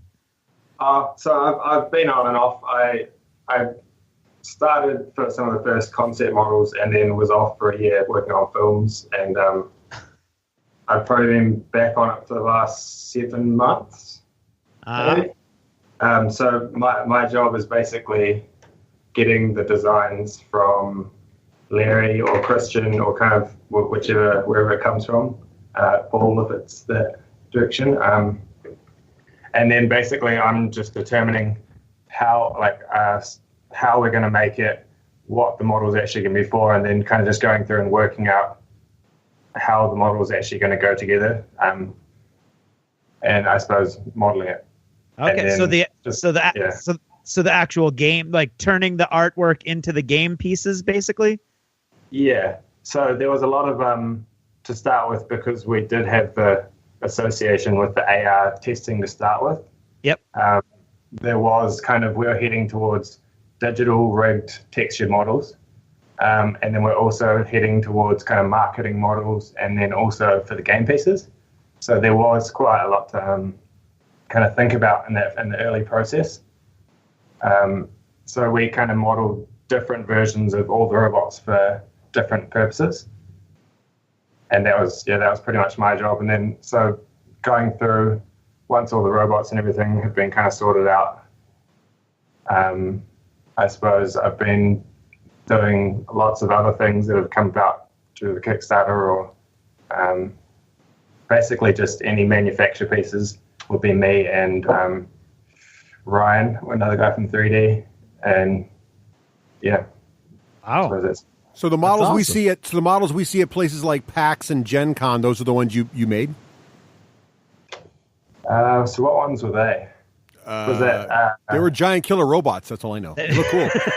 yeah. So one full set. Yes. Yeah, anything giant killer robot, physical related, it was definitely both Leonard and Joel would have had a hand in that for sure. 100%. Yeah, so pretty much their direct work. Yeah. So I only go to the point where I will print something. Yeah. And before it's printed, Leonard, being the model maker in charge of kind of the next step, would kind of come in and make sure everything is all right on his side, and So Leonard, just so people who don't know how this whole process works, where does your work start and stop, and where does Joel's work sort of begin? Because I think your title right is model maker, and Joel's title is 3D artist. Can you guys kind of help our listeners understand what's the difference between those two jobs, and where do they start and stop? Well, as a model maker, I'm actually in charge of the model making department here, which is the collectibles model making department, I should say, at Workshop. So I've just got to make sure that everything that we get off the 3D printer is going to work for mass production, because it's quite easy just to get something off the 3D printer, but it's quite another story to make sure that we can get them replicated 1,000 or a few thousand times from a mold. Got it. So there's just a few little tricks and traps that we've got to make sure that we get through with that. So I'll work with Joel and the other guys in the 3D room just to make sure that we try and head off as much of those sort of problems as we can before it even hits the 3D printer. Got it. That makes sense. Awesome. Very cool. And so it just makes my job and the other guys in the modeling department, just makes our job a hell of a lot easier and faster if we are going to get something which is closer to what we want, as opposed to having to get a model that we've got to do some retrofitting on or some other work. So it's just about saving time as well. Right. And so Larry, where does the senior concept designer come into the mix here? I think that's actually just my title here at Workshop, but for GKR, it was actually sort of an attempt by Weta Workshop for the second or third time to kind of create an IP. Mm-hmm. So basically what it was is we knew we wanted to make a board game, but being Weta, we have this inclination to be world builders. So, even the most simplest thing we try to put into a context of just basically a larger context. And so to that point, we knew we wanted to make a board game, but we knew that just the way we are, we have to build a world before we could then make all the ideas and rules and everything around like why this board game even exists. And so as a concept designer, that's basically it. It's building the world. just first verbally by talking it out with the other concept designers or talking about with the other creatives. And then you start putting Wacom pen to Wacom tablet, and you start making visualizations for like the ideas that you're talking about, and basically you try to get it to a point where people can just either read it or look at it and understand and get it. And so and then that's when sort of like 3D model making or something can kind of take over, because at that point they have something to go from. And the same thing with making the entire game. It's just but by basically creating the world and then getting together with game designers and just coming up with the game, then you try to visualize that in 2D so that everybody knows what the target is or what you're going towards. Mm-hmm. Awesome. But what was very different here in this case is just we were doing a lot of rapid prototyping, which is really, really nice. So we did a lot of the game just literally like anybody making a game where everything's just pieces of paper and they just represent whatever. But we had the added bonus of being able to get on the 3D printer quite quickly. So, very quickly our cardboard standees of robots or our cardboard buildings started becoming actual 3D printed things. Yeah, I can imagine with the facilities you guys have, that's like, we can't use this paper for more than an hour. Someone go crank out a robot. What was like, so what got you guys pumped up for the GKR universe? Like, when you guys started hearing and batting around sort of the ideas for this, and you started really, and you started thinking about how the visuals are going to come together, what was really got you excited about working in that world and got you pumped to try to draw things and get the ideas flowing? I think the first thing was just that, we've, here at Weta Workshop, we're actually just a service provider. So we just provide designs for other people. So like my list of films are District 9, Elysium, Chappie, Avatar, Mad Max, now recently Ghost in the Shell. And it's really fun helping those people kind of create their worlds. But at the end of the day, it's their world and you're just sort of assisting them in that. What was really exciting here was it was literally like kids in a candy store, because over the years, we come up with all kinds of really fun ideas, but oftentimes they're shot down because they just, they don't make sense for various reasons. There's really good reasons why a lot of good ideas get shot down. But in this particular case, we were the boss, we were in charge. And so I think the first thing that was just exciting is anything we thought up and we liked, we were going to put in there. And so off the back of that, what was really fun was just kind of sitting down and going, what do we draw inspiration from? What are the things that we like and love? And, how would we translate that basically into a board game? And so that was basically the exciting portion for us. When you guys work on something like this and you come up with sort of, and you build, especially when you get to build the whole world kind of, yourselves, which sounds like an amazing sort of the shackles are off and you can kind of do whatever you want. Do you come up with like touchstones to come back to and say, these are sort of the things we think about, and as you batter on different ideas, you kind of go back and say, well, that's cool, but it doesn't really come back to the essence of what GKR is? And if so, what were some of those touchstones for what makes Giant Killer Robots Giant Killer Robots? Well, absolutely. I mean, just in general, you can bank on the fact that constraints is what the best creativity comes out of constraints, because when you have those constraints, then you really have to think inside that constraint, how can you make something the best that it can be? So I think like basically right off the bat, we were trying to do was we knew we were gonna have basically robots, but we were thinking, how do we counter a lot of what you're already sort of seeing in the market? And so for us, it was just literally that, trying to think of a few things that were almost diametrically opposed to what you might think of in a robot game, especially a robot fighting game, especially around mechs. And so we were trying to figure out, okay, well, it's not going to be warfare. It's not going to be nation states. And so, what are some of the options that you're kind of left with in that realm? And then we sort of copped onto this idea of sports, a sports metaphor. Basically at the same time that, the three designers all grew up in that generation that I just mentioned. And like a lot of our touchstones are things like Judge Dredd or Tank Girl, right, or just artists that are trying to use satire or humor to kind of talk about their world. At the same time, they're talking about a futuristic setting. So you kind of see a lot of that basically as well. So once we kind of established the setup of the world or why it existed, then we were basically just trying to pump it with as much fun and humor as we could, sort of in our own kind of agenda, or an agenda of kind of like making fun of corporate culture or consumerism or sports fanaticism, or take your pick. So Joel and Leonard, since you guys were involved in sort of the actual physical production of this stuff, what sort of how did that imagery that Larry was describing there? What of that imagery made it easy for you guys to produce stuff, and what aspects of it made it sort of challenging, or how did you sort of push the envelope on what you could do with some of the ideas you wanted to create?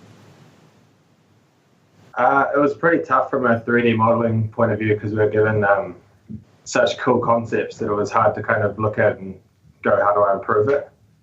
That was probably one of the most exciting things for me starting, was just like all the concepts were just so wicked to look at. I mean, a few of them are online, so you've probably seen some of them. But I think the world itself was quite fleshed out in terms of like a lot of things we work on. We might still be working on that, but it was good just jumping in and knowing where we're heading from the start. So it wasn't too bad. It was a lot of fun. Great. Sounds cool. And when you guys, as you got to the point where you started really seeing it to come together, and you sort of realized, wow, this is really going to be a unique looking, and the visuals are amazing. I mean, we've been watching it on the Kickstarter, and we of course watched the website, and we saw some of it in person at Gen Con this year, and so it's definitely a very unique and very mind blowing sort of appearance on the tabletop, and definitely really amazingly good high production values. What's sort of the stuff that you ended up with that you were the most proud of? Like, what was some of the stuff that was really, in the beginning, you're like, I don't even know if we can do this, and it ended up being, not only did it work, but you really were pleased with how it came out? I mean, this is Larry speaking here. I would say that, like, initially, the buildings is what I think I found real intriguing, because originally it was just going to be a flat board with mechs on it, and that was it. The mech, obviously they'd be figures, but it was just going to be this kind of flat representation of everything. And we had these kind of like little hexes that you lay down and sort of represent the building. And I was just looking at it just from a tactile point of view. I basically went back to my desk and made some flat buildings, and then printed them out, and then creased them, and then folded them, and went back in, and everywhere where there was this flat token, I placed a piece of paper that looked sort of like a building. Mm-hmm. And that right there, just for me, it was really surprising, because it just felt really cool to have these robots in amongst something that was like using as cover or being in amongst buildings. Mm-hmm. Just gave it quite a different feel. I think that was for me a really exciting addition. Yeah. That hadn't been planned on. Very cool. Joel or Leonard, any other things like that for you guys? Yeah, I think the thing that really started to hit home for me with the design of the game was actually when we did the larger ones for display, the ones that are about a foot tall. Those are beautiful.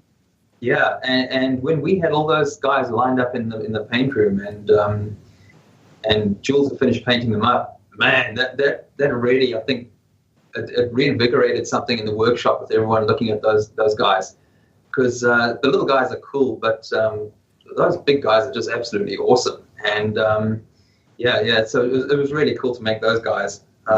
They're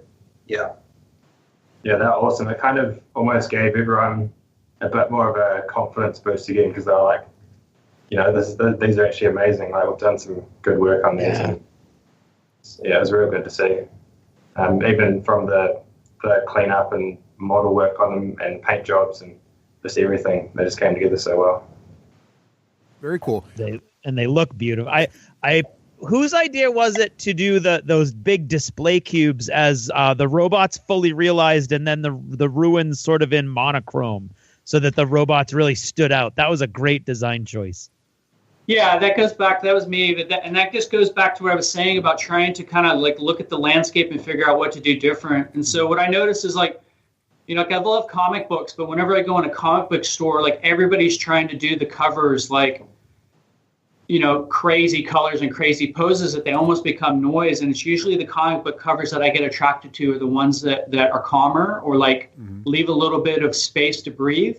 Mm-hmm. And so it was just kind of like sort of taking those lessons that we knew that if you're sort of if you're going to go to Gen Con and there's going to be board games out the wazoo all around you, how do you catch somebody's eye if like color is everywhere? And so it was that point. Plus, honestly, there's like all these other things that just inform that. And Joel can probably speak to this, but when you're working, we work in 3D all the time, and you can't help but be influenced by grayscale. Like we do these what's called ambient occlusion renders, and they're just gorgeous without any color, because you can see form, especially if you're an artist and you're really into form.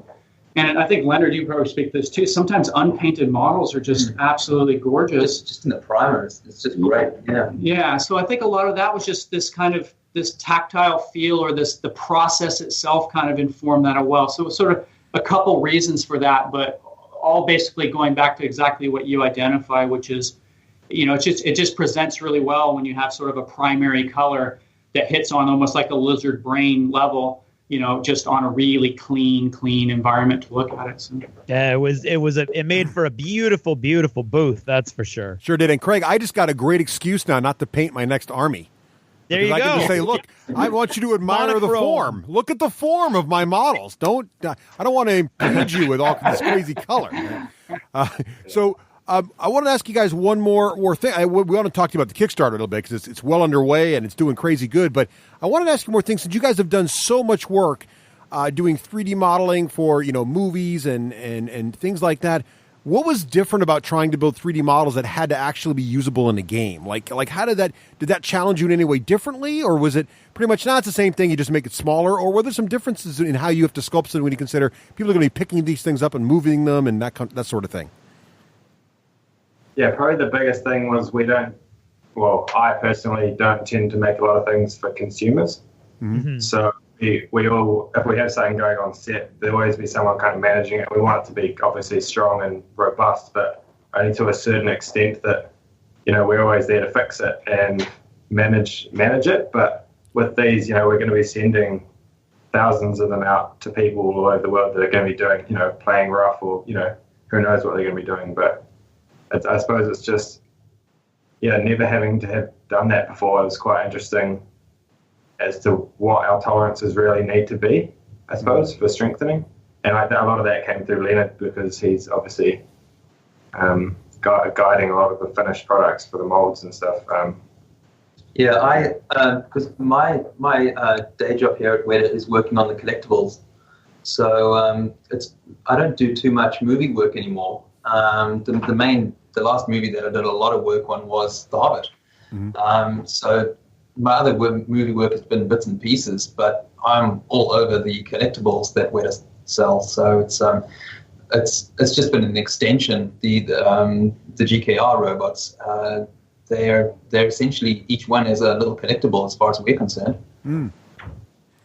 Very cool. Very cool. That's awesome. So let's they look it too. They look like beautiful little collectibles. They do not. They remind. And as a miniature gamer, they remind me more of very super high quality, like high end miniature gaming pieces that happen to be in a board game. Not board game models, because there's we as miniature gamers who go back and forth to board games, there's definitely a difference, right? And you're definitely on the high end model side. Absolutely. Yeah. Ours is basically kind of a board game with cards that happens to have miniatures in it. Yes, yeah. Which is a thing, by the way. You're definitely riding the wave. Others are playing around in that space, but I think you guys have definitely got a new level there for sure. So you got a bit of a leg up, really. Yeah, yes, you do sort of have a studio meant for this. What was it like, the Kickstarter process in this whole thing and ramping up for that? I'd imagine you had to do a lot of prototyping for that and getting things ready and understanding that. What was what was that like, just getting ready for it, and sort of the we've talked to a lot of other Kickstarter folks, the intensity around the build up to the go live. Describe that feeling for us a little bit. Well, specifically, we heard you guys were like dropping like flies last week. So what was going on? What was going on at Weta Workshop? There's a lot of late nights.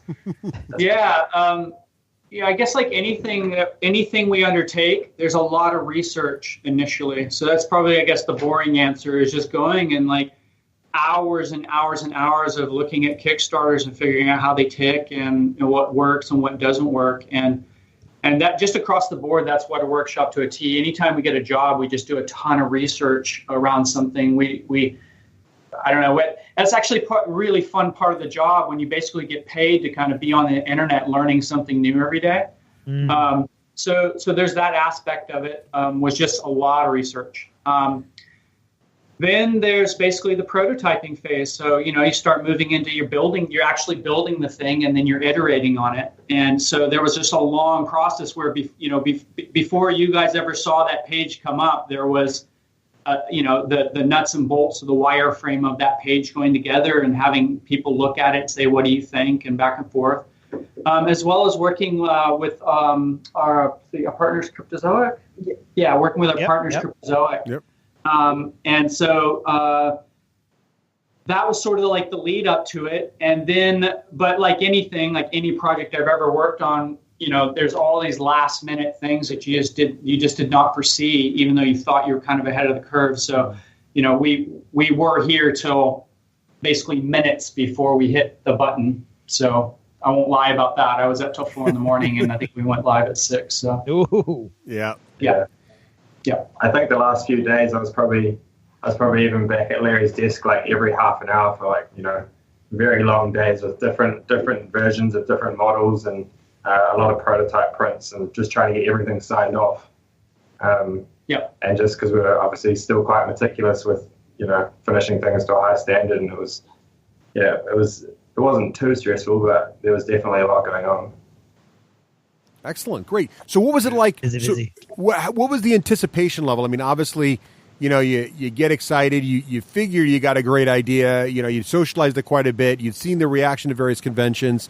But, did you have the confidence going in that it was going to fund and have the reaction that it as quickly as it did have? Or sort of what was the energy like after you went live and sort of watching the numbers start to tick up?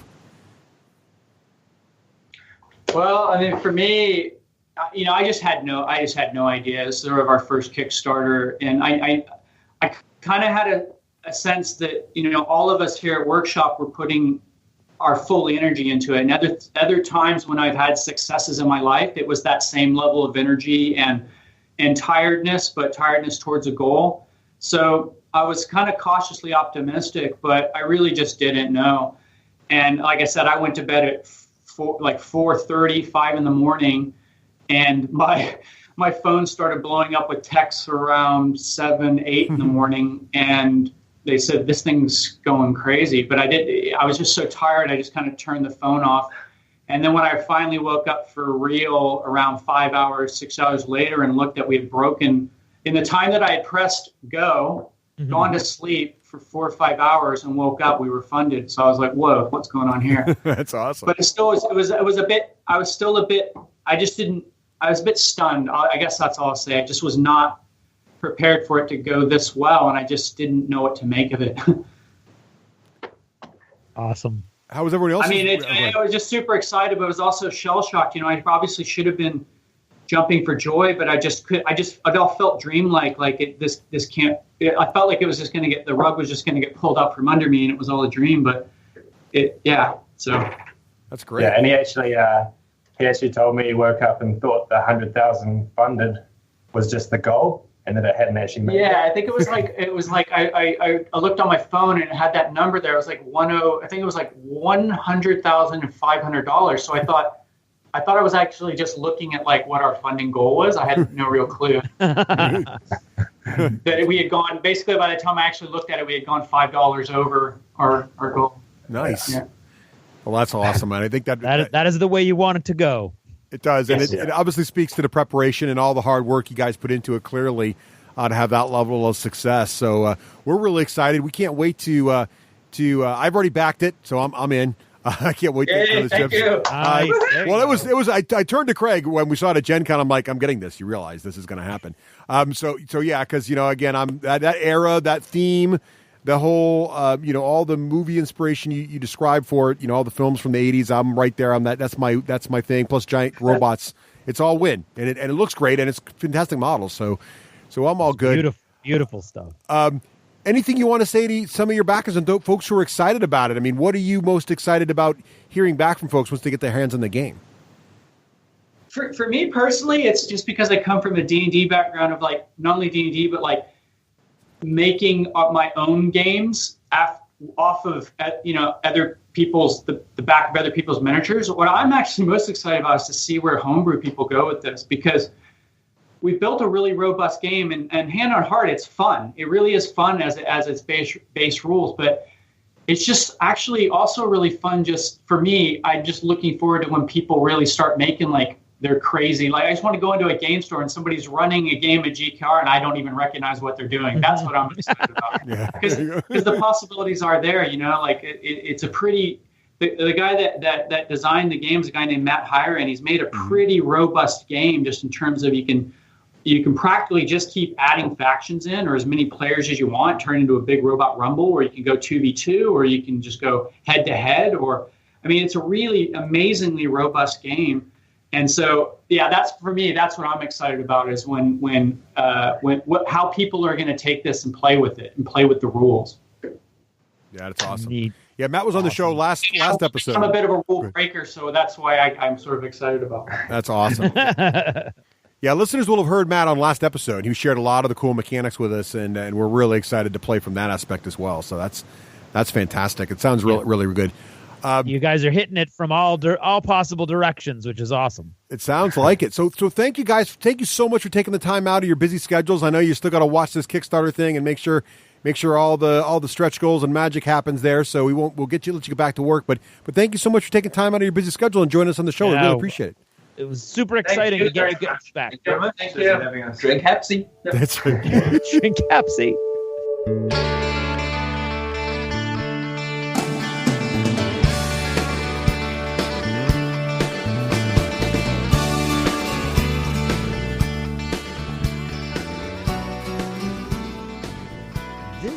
Notice is brought to you by all of our friends at Patreon, the people who have taken that extra step to go to patreon.com, check out our little video if they're masochists, and then help us with the show.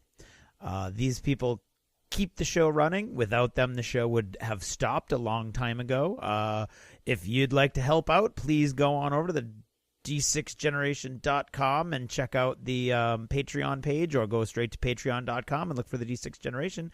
And today, because yes, I am aware, I forgot to do the shout out beforehand for for Rapid Fire, and so today I would like to thank Kenneth. Oh, tonight is gonna be it's a slaughter. I'm just gonna go right out. It's a slaughter. I apologize ahead of time.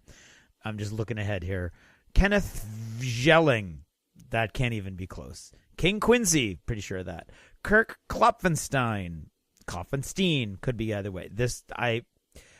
Christoph Kowalczyk is what I'm going to go with, but it could also be Krzysztof. Yeah, I'm going to say Christoph Kowalczyk and hope for the best. Kurt Sudak, Levi Mason, I'm hoping. Loquacious B, that I can do. Luke Bolin, Mad Ness, and Mahmoud Al-Mahmoud. Thank you guys, and thank everyone who is helping with the show and help us keep going. We really, really appreciate it, and it's because of you guys that we can do this, so thank you. Did you ever notice how difficult a creative job can be? If you have to be creative for your job just as a baseline, it's difficult enough when you're forced to be creative. And I've said this on any number of occasions. Once you're doing something for a paycheck, it's different. Doing it for your friends or with your friends is one thing, and it's the excitement, and it's seeing them read whatever you're doing or watch whatever you're doing, and it's seeing it on their faces and talking to them directly. And that's what drives you, and it's neat and it's fun. When you're doing something for a paycheck, theoretically, that's because it's going out to a wider audience, most of whom you don't know. You're generally not going to get paid for doing stuff just for your friends.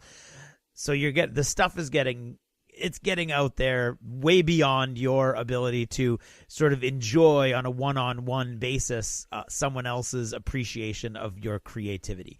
And so that in and of itself is a different hurdle. But on top of that, you now have, something changes. Something changes from just the fun and excitement of doing it for yourself and doing it on your own, actually getting paid, which you would think would make it better and easier, sometimes has the reverse effect, and it's very odd, and I don't know why. But you'll talk to people who love computers and played computer games when they were growing up, and then as soon as they get into a job where they're working with computers, it's a job. Once it becomes a job, it's a job. For most people, I mean, I'm sure there are people out there who love everything they do. I love teaching. It's different, but being creative, with that added stress of it's now a paycheck sort of thing, it can make it more challenging. And then when you add the fact that most of us, when we get into the business, like on the ground floor, so to speak, it's you're working for someone else with someone else's vision. And then, of course, the goal is to take the next step and be working with your own vision. But while you're working for someone else's vision, it's a totally different experience because you've got someone else's world to play with. You've got someone else's IP that you're working with. And the more professional and, dare I say, corporate the work the entity you're working for, then the more control they need over their IP, obviously. And the more specific specific result they're looking for. They don't just want, a story in their world. They want a story in their world that does specific things, that deals with specific characters, that ends in a specific place. And so your creativity is now even more rigidly controlled, which it should be. That's the job. And one thing, I mean, this is something, I mean, I'm not at this level like these reality TV show contestants and blah, blah, blah, and yada, yada, yada.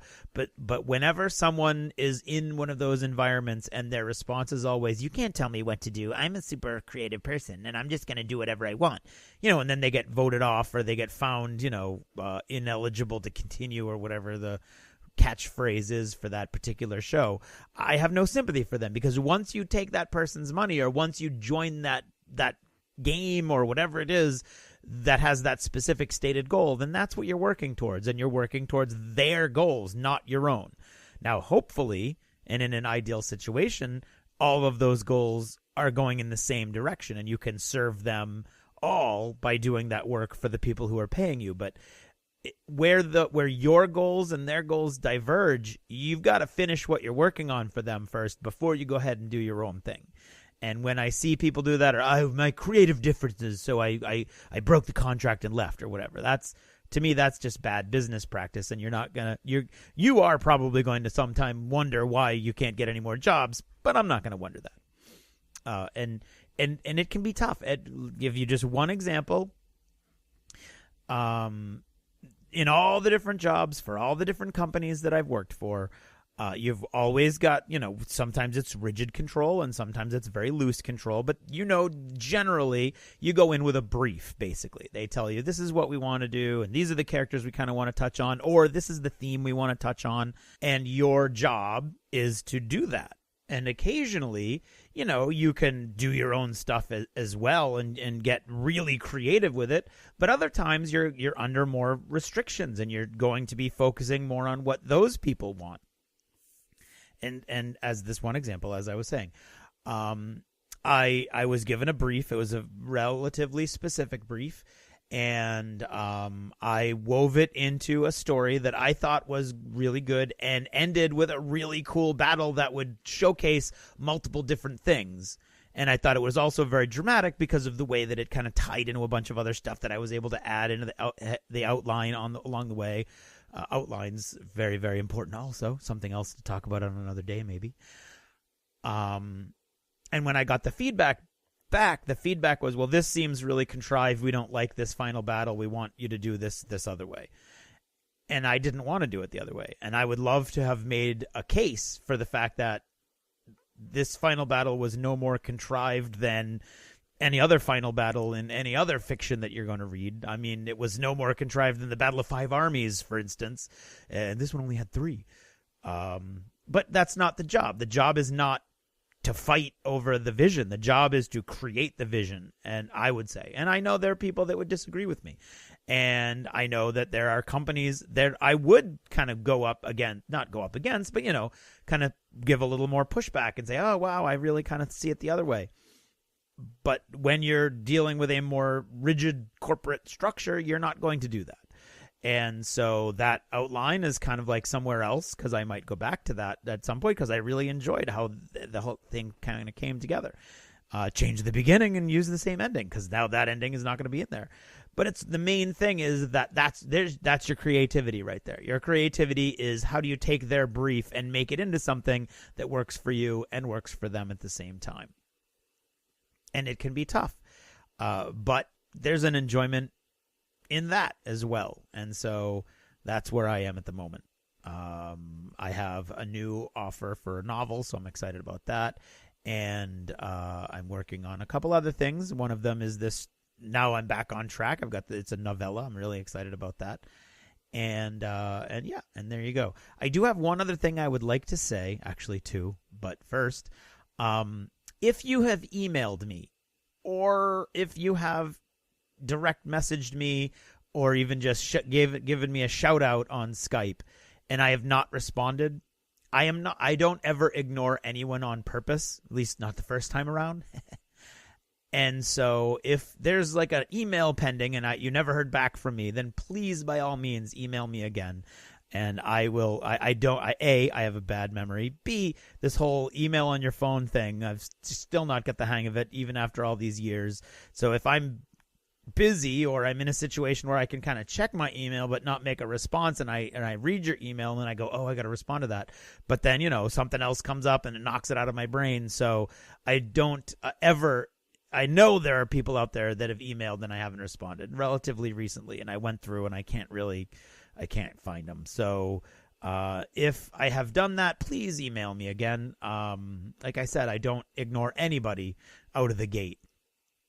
Unless you're if it's unsolicited testimonial you're looking, or if it's if it's a business thing and there's not a lot of interest on this side, then I usually try to send thanks, it looks neat, but not interested. Sometimes, depending upon your tone, I might not have done that. But for the most part, if it's like a personal thing, or it's a listener thing, or it's a show-related thing, I always try to either kick it to Russ or respond. So please do. And otherwise, the last thing is, does anyone have a line for those 4 last night Marvel model, Thanos, Venom, Elektra, or Loki? You got those laying around. I will pay good money for those. I'm not looking for a freebie. I don't think they were ever sold in the United States. That's the thing.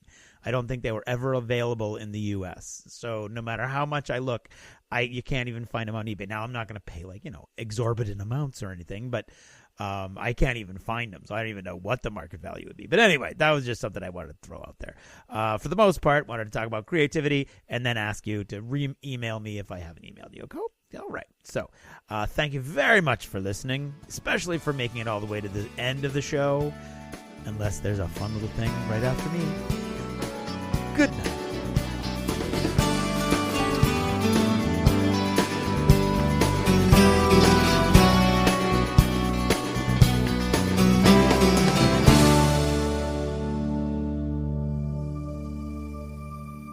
Achievement unlocked. You've made it to the end of another D6 Generation episode, the podcast whose humor has universally been acclaimed as not too horrible. Please let us know what you thought of the show by either emailing us at info@the d6generation.com or by posting in our official D6G episode thread at the top of the DACA discussions forum on DACA.com. If for some inexplicable reason you actually enjoyed this show, you can help others find out about it by leaving positive reviews on iTunes. See you in 2 weeks. Thanks for listening, and happy gaming. The theme from Total Fangirl comes from the soundtrack of The Last Night on Earth, the zombie game, courtesy of Flying Frog Productions, and is a composition of Mary Beth Magalanes. What is the biggest prop you guys still have on property? that would probably be something hanging up in the studio. I mean, there's a life-size Kong head. There's a massive.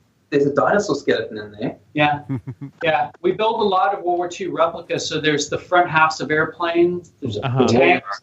Bronze is pretty big. Warcraft. Oh, the Warcraft bronze. Yeah. Oh, yeah. Yeah, there's a World Warcraft orc riding not a warg, whatever their wargs are called. Yeah, wolves. The big. Yeah. That's in our little lunch courtyard. Yeah. Nice. Yeah. I mean, we've got an area here that we call the studio, which is just it's probably about the size of 4 tennis courts put side by side, and that's where a lot of the larger manufacturing gets done. So if we're going to make a full size tank, or the moose from Chappie, the big robot, he was made there, and Chinese dragon. Yeah, it's pretty big Chinese dragon, yeah. Because we don't only do film work, we also do a lot of art installation displays. So it's stuff that unless you go to a specific place, you're not actually going to see it. Right. That's awesome.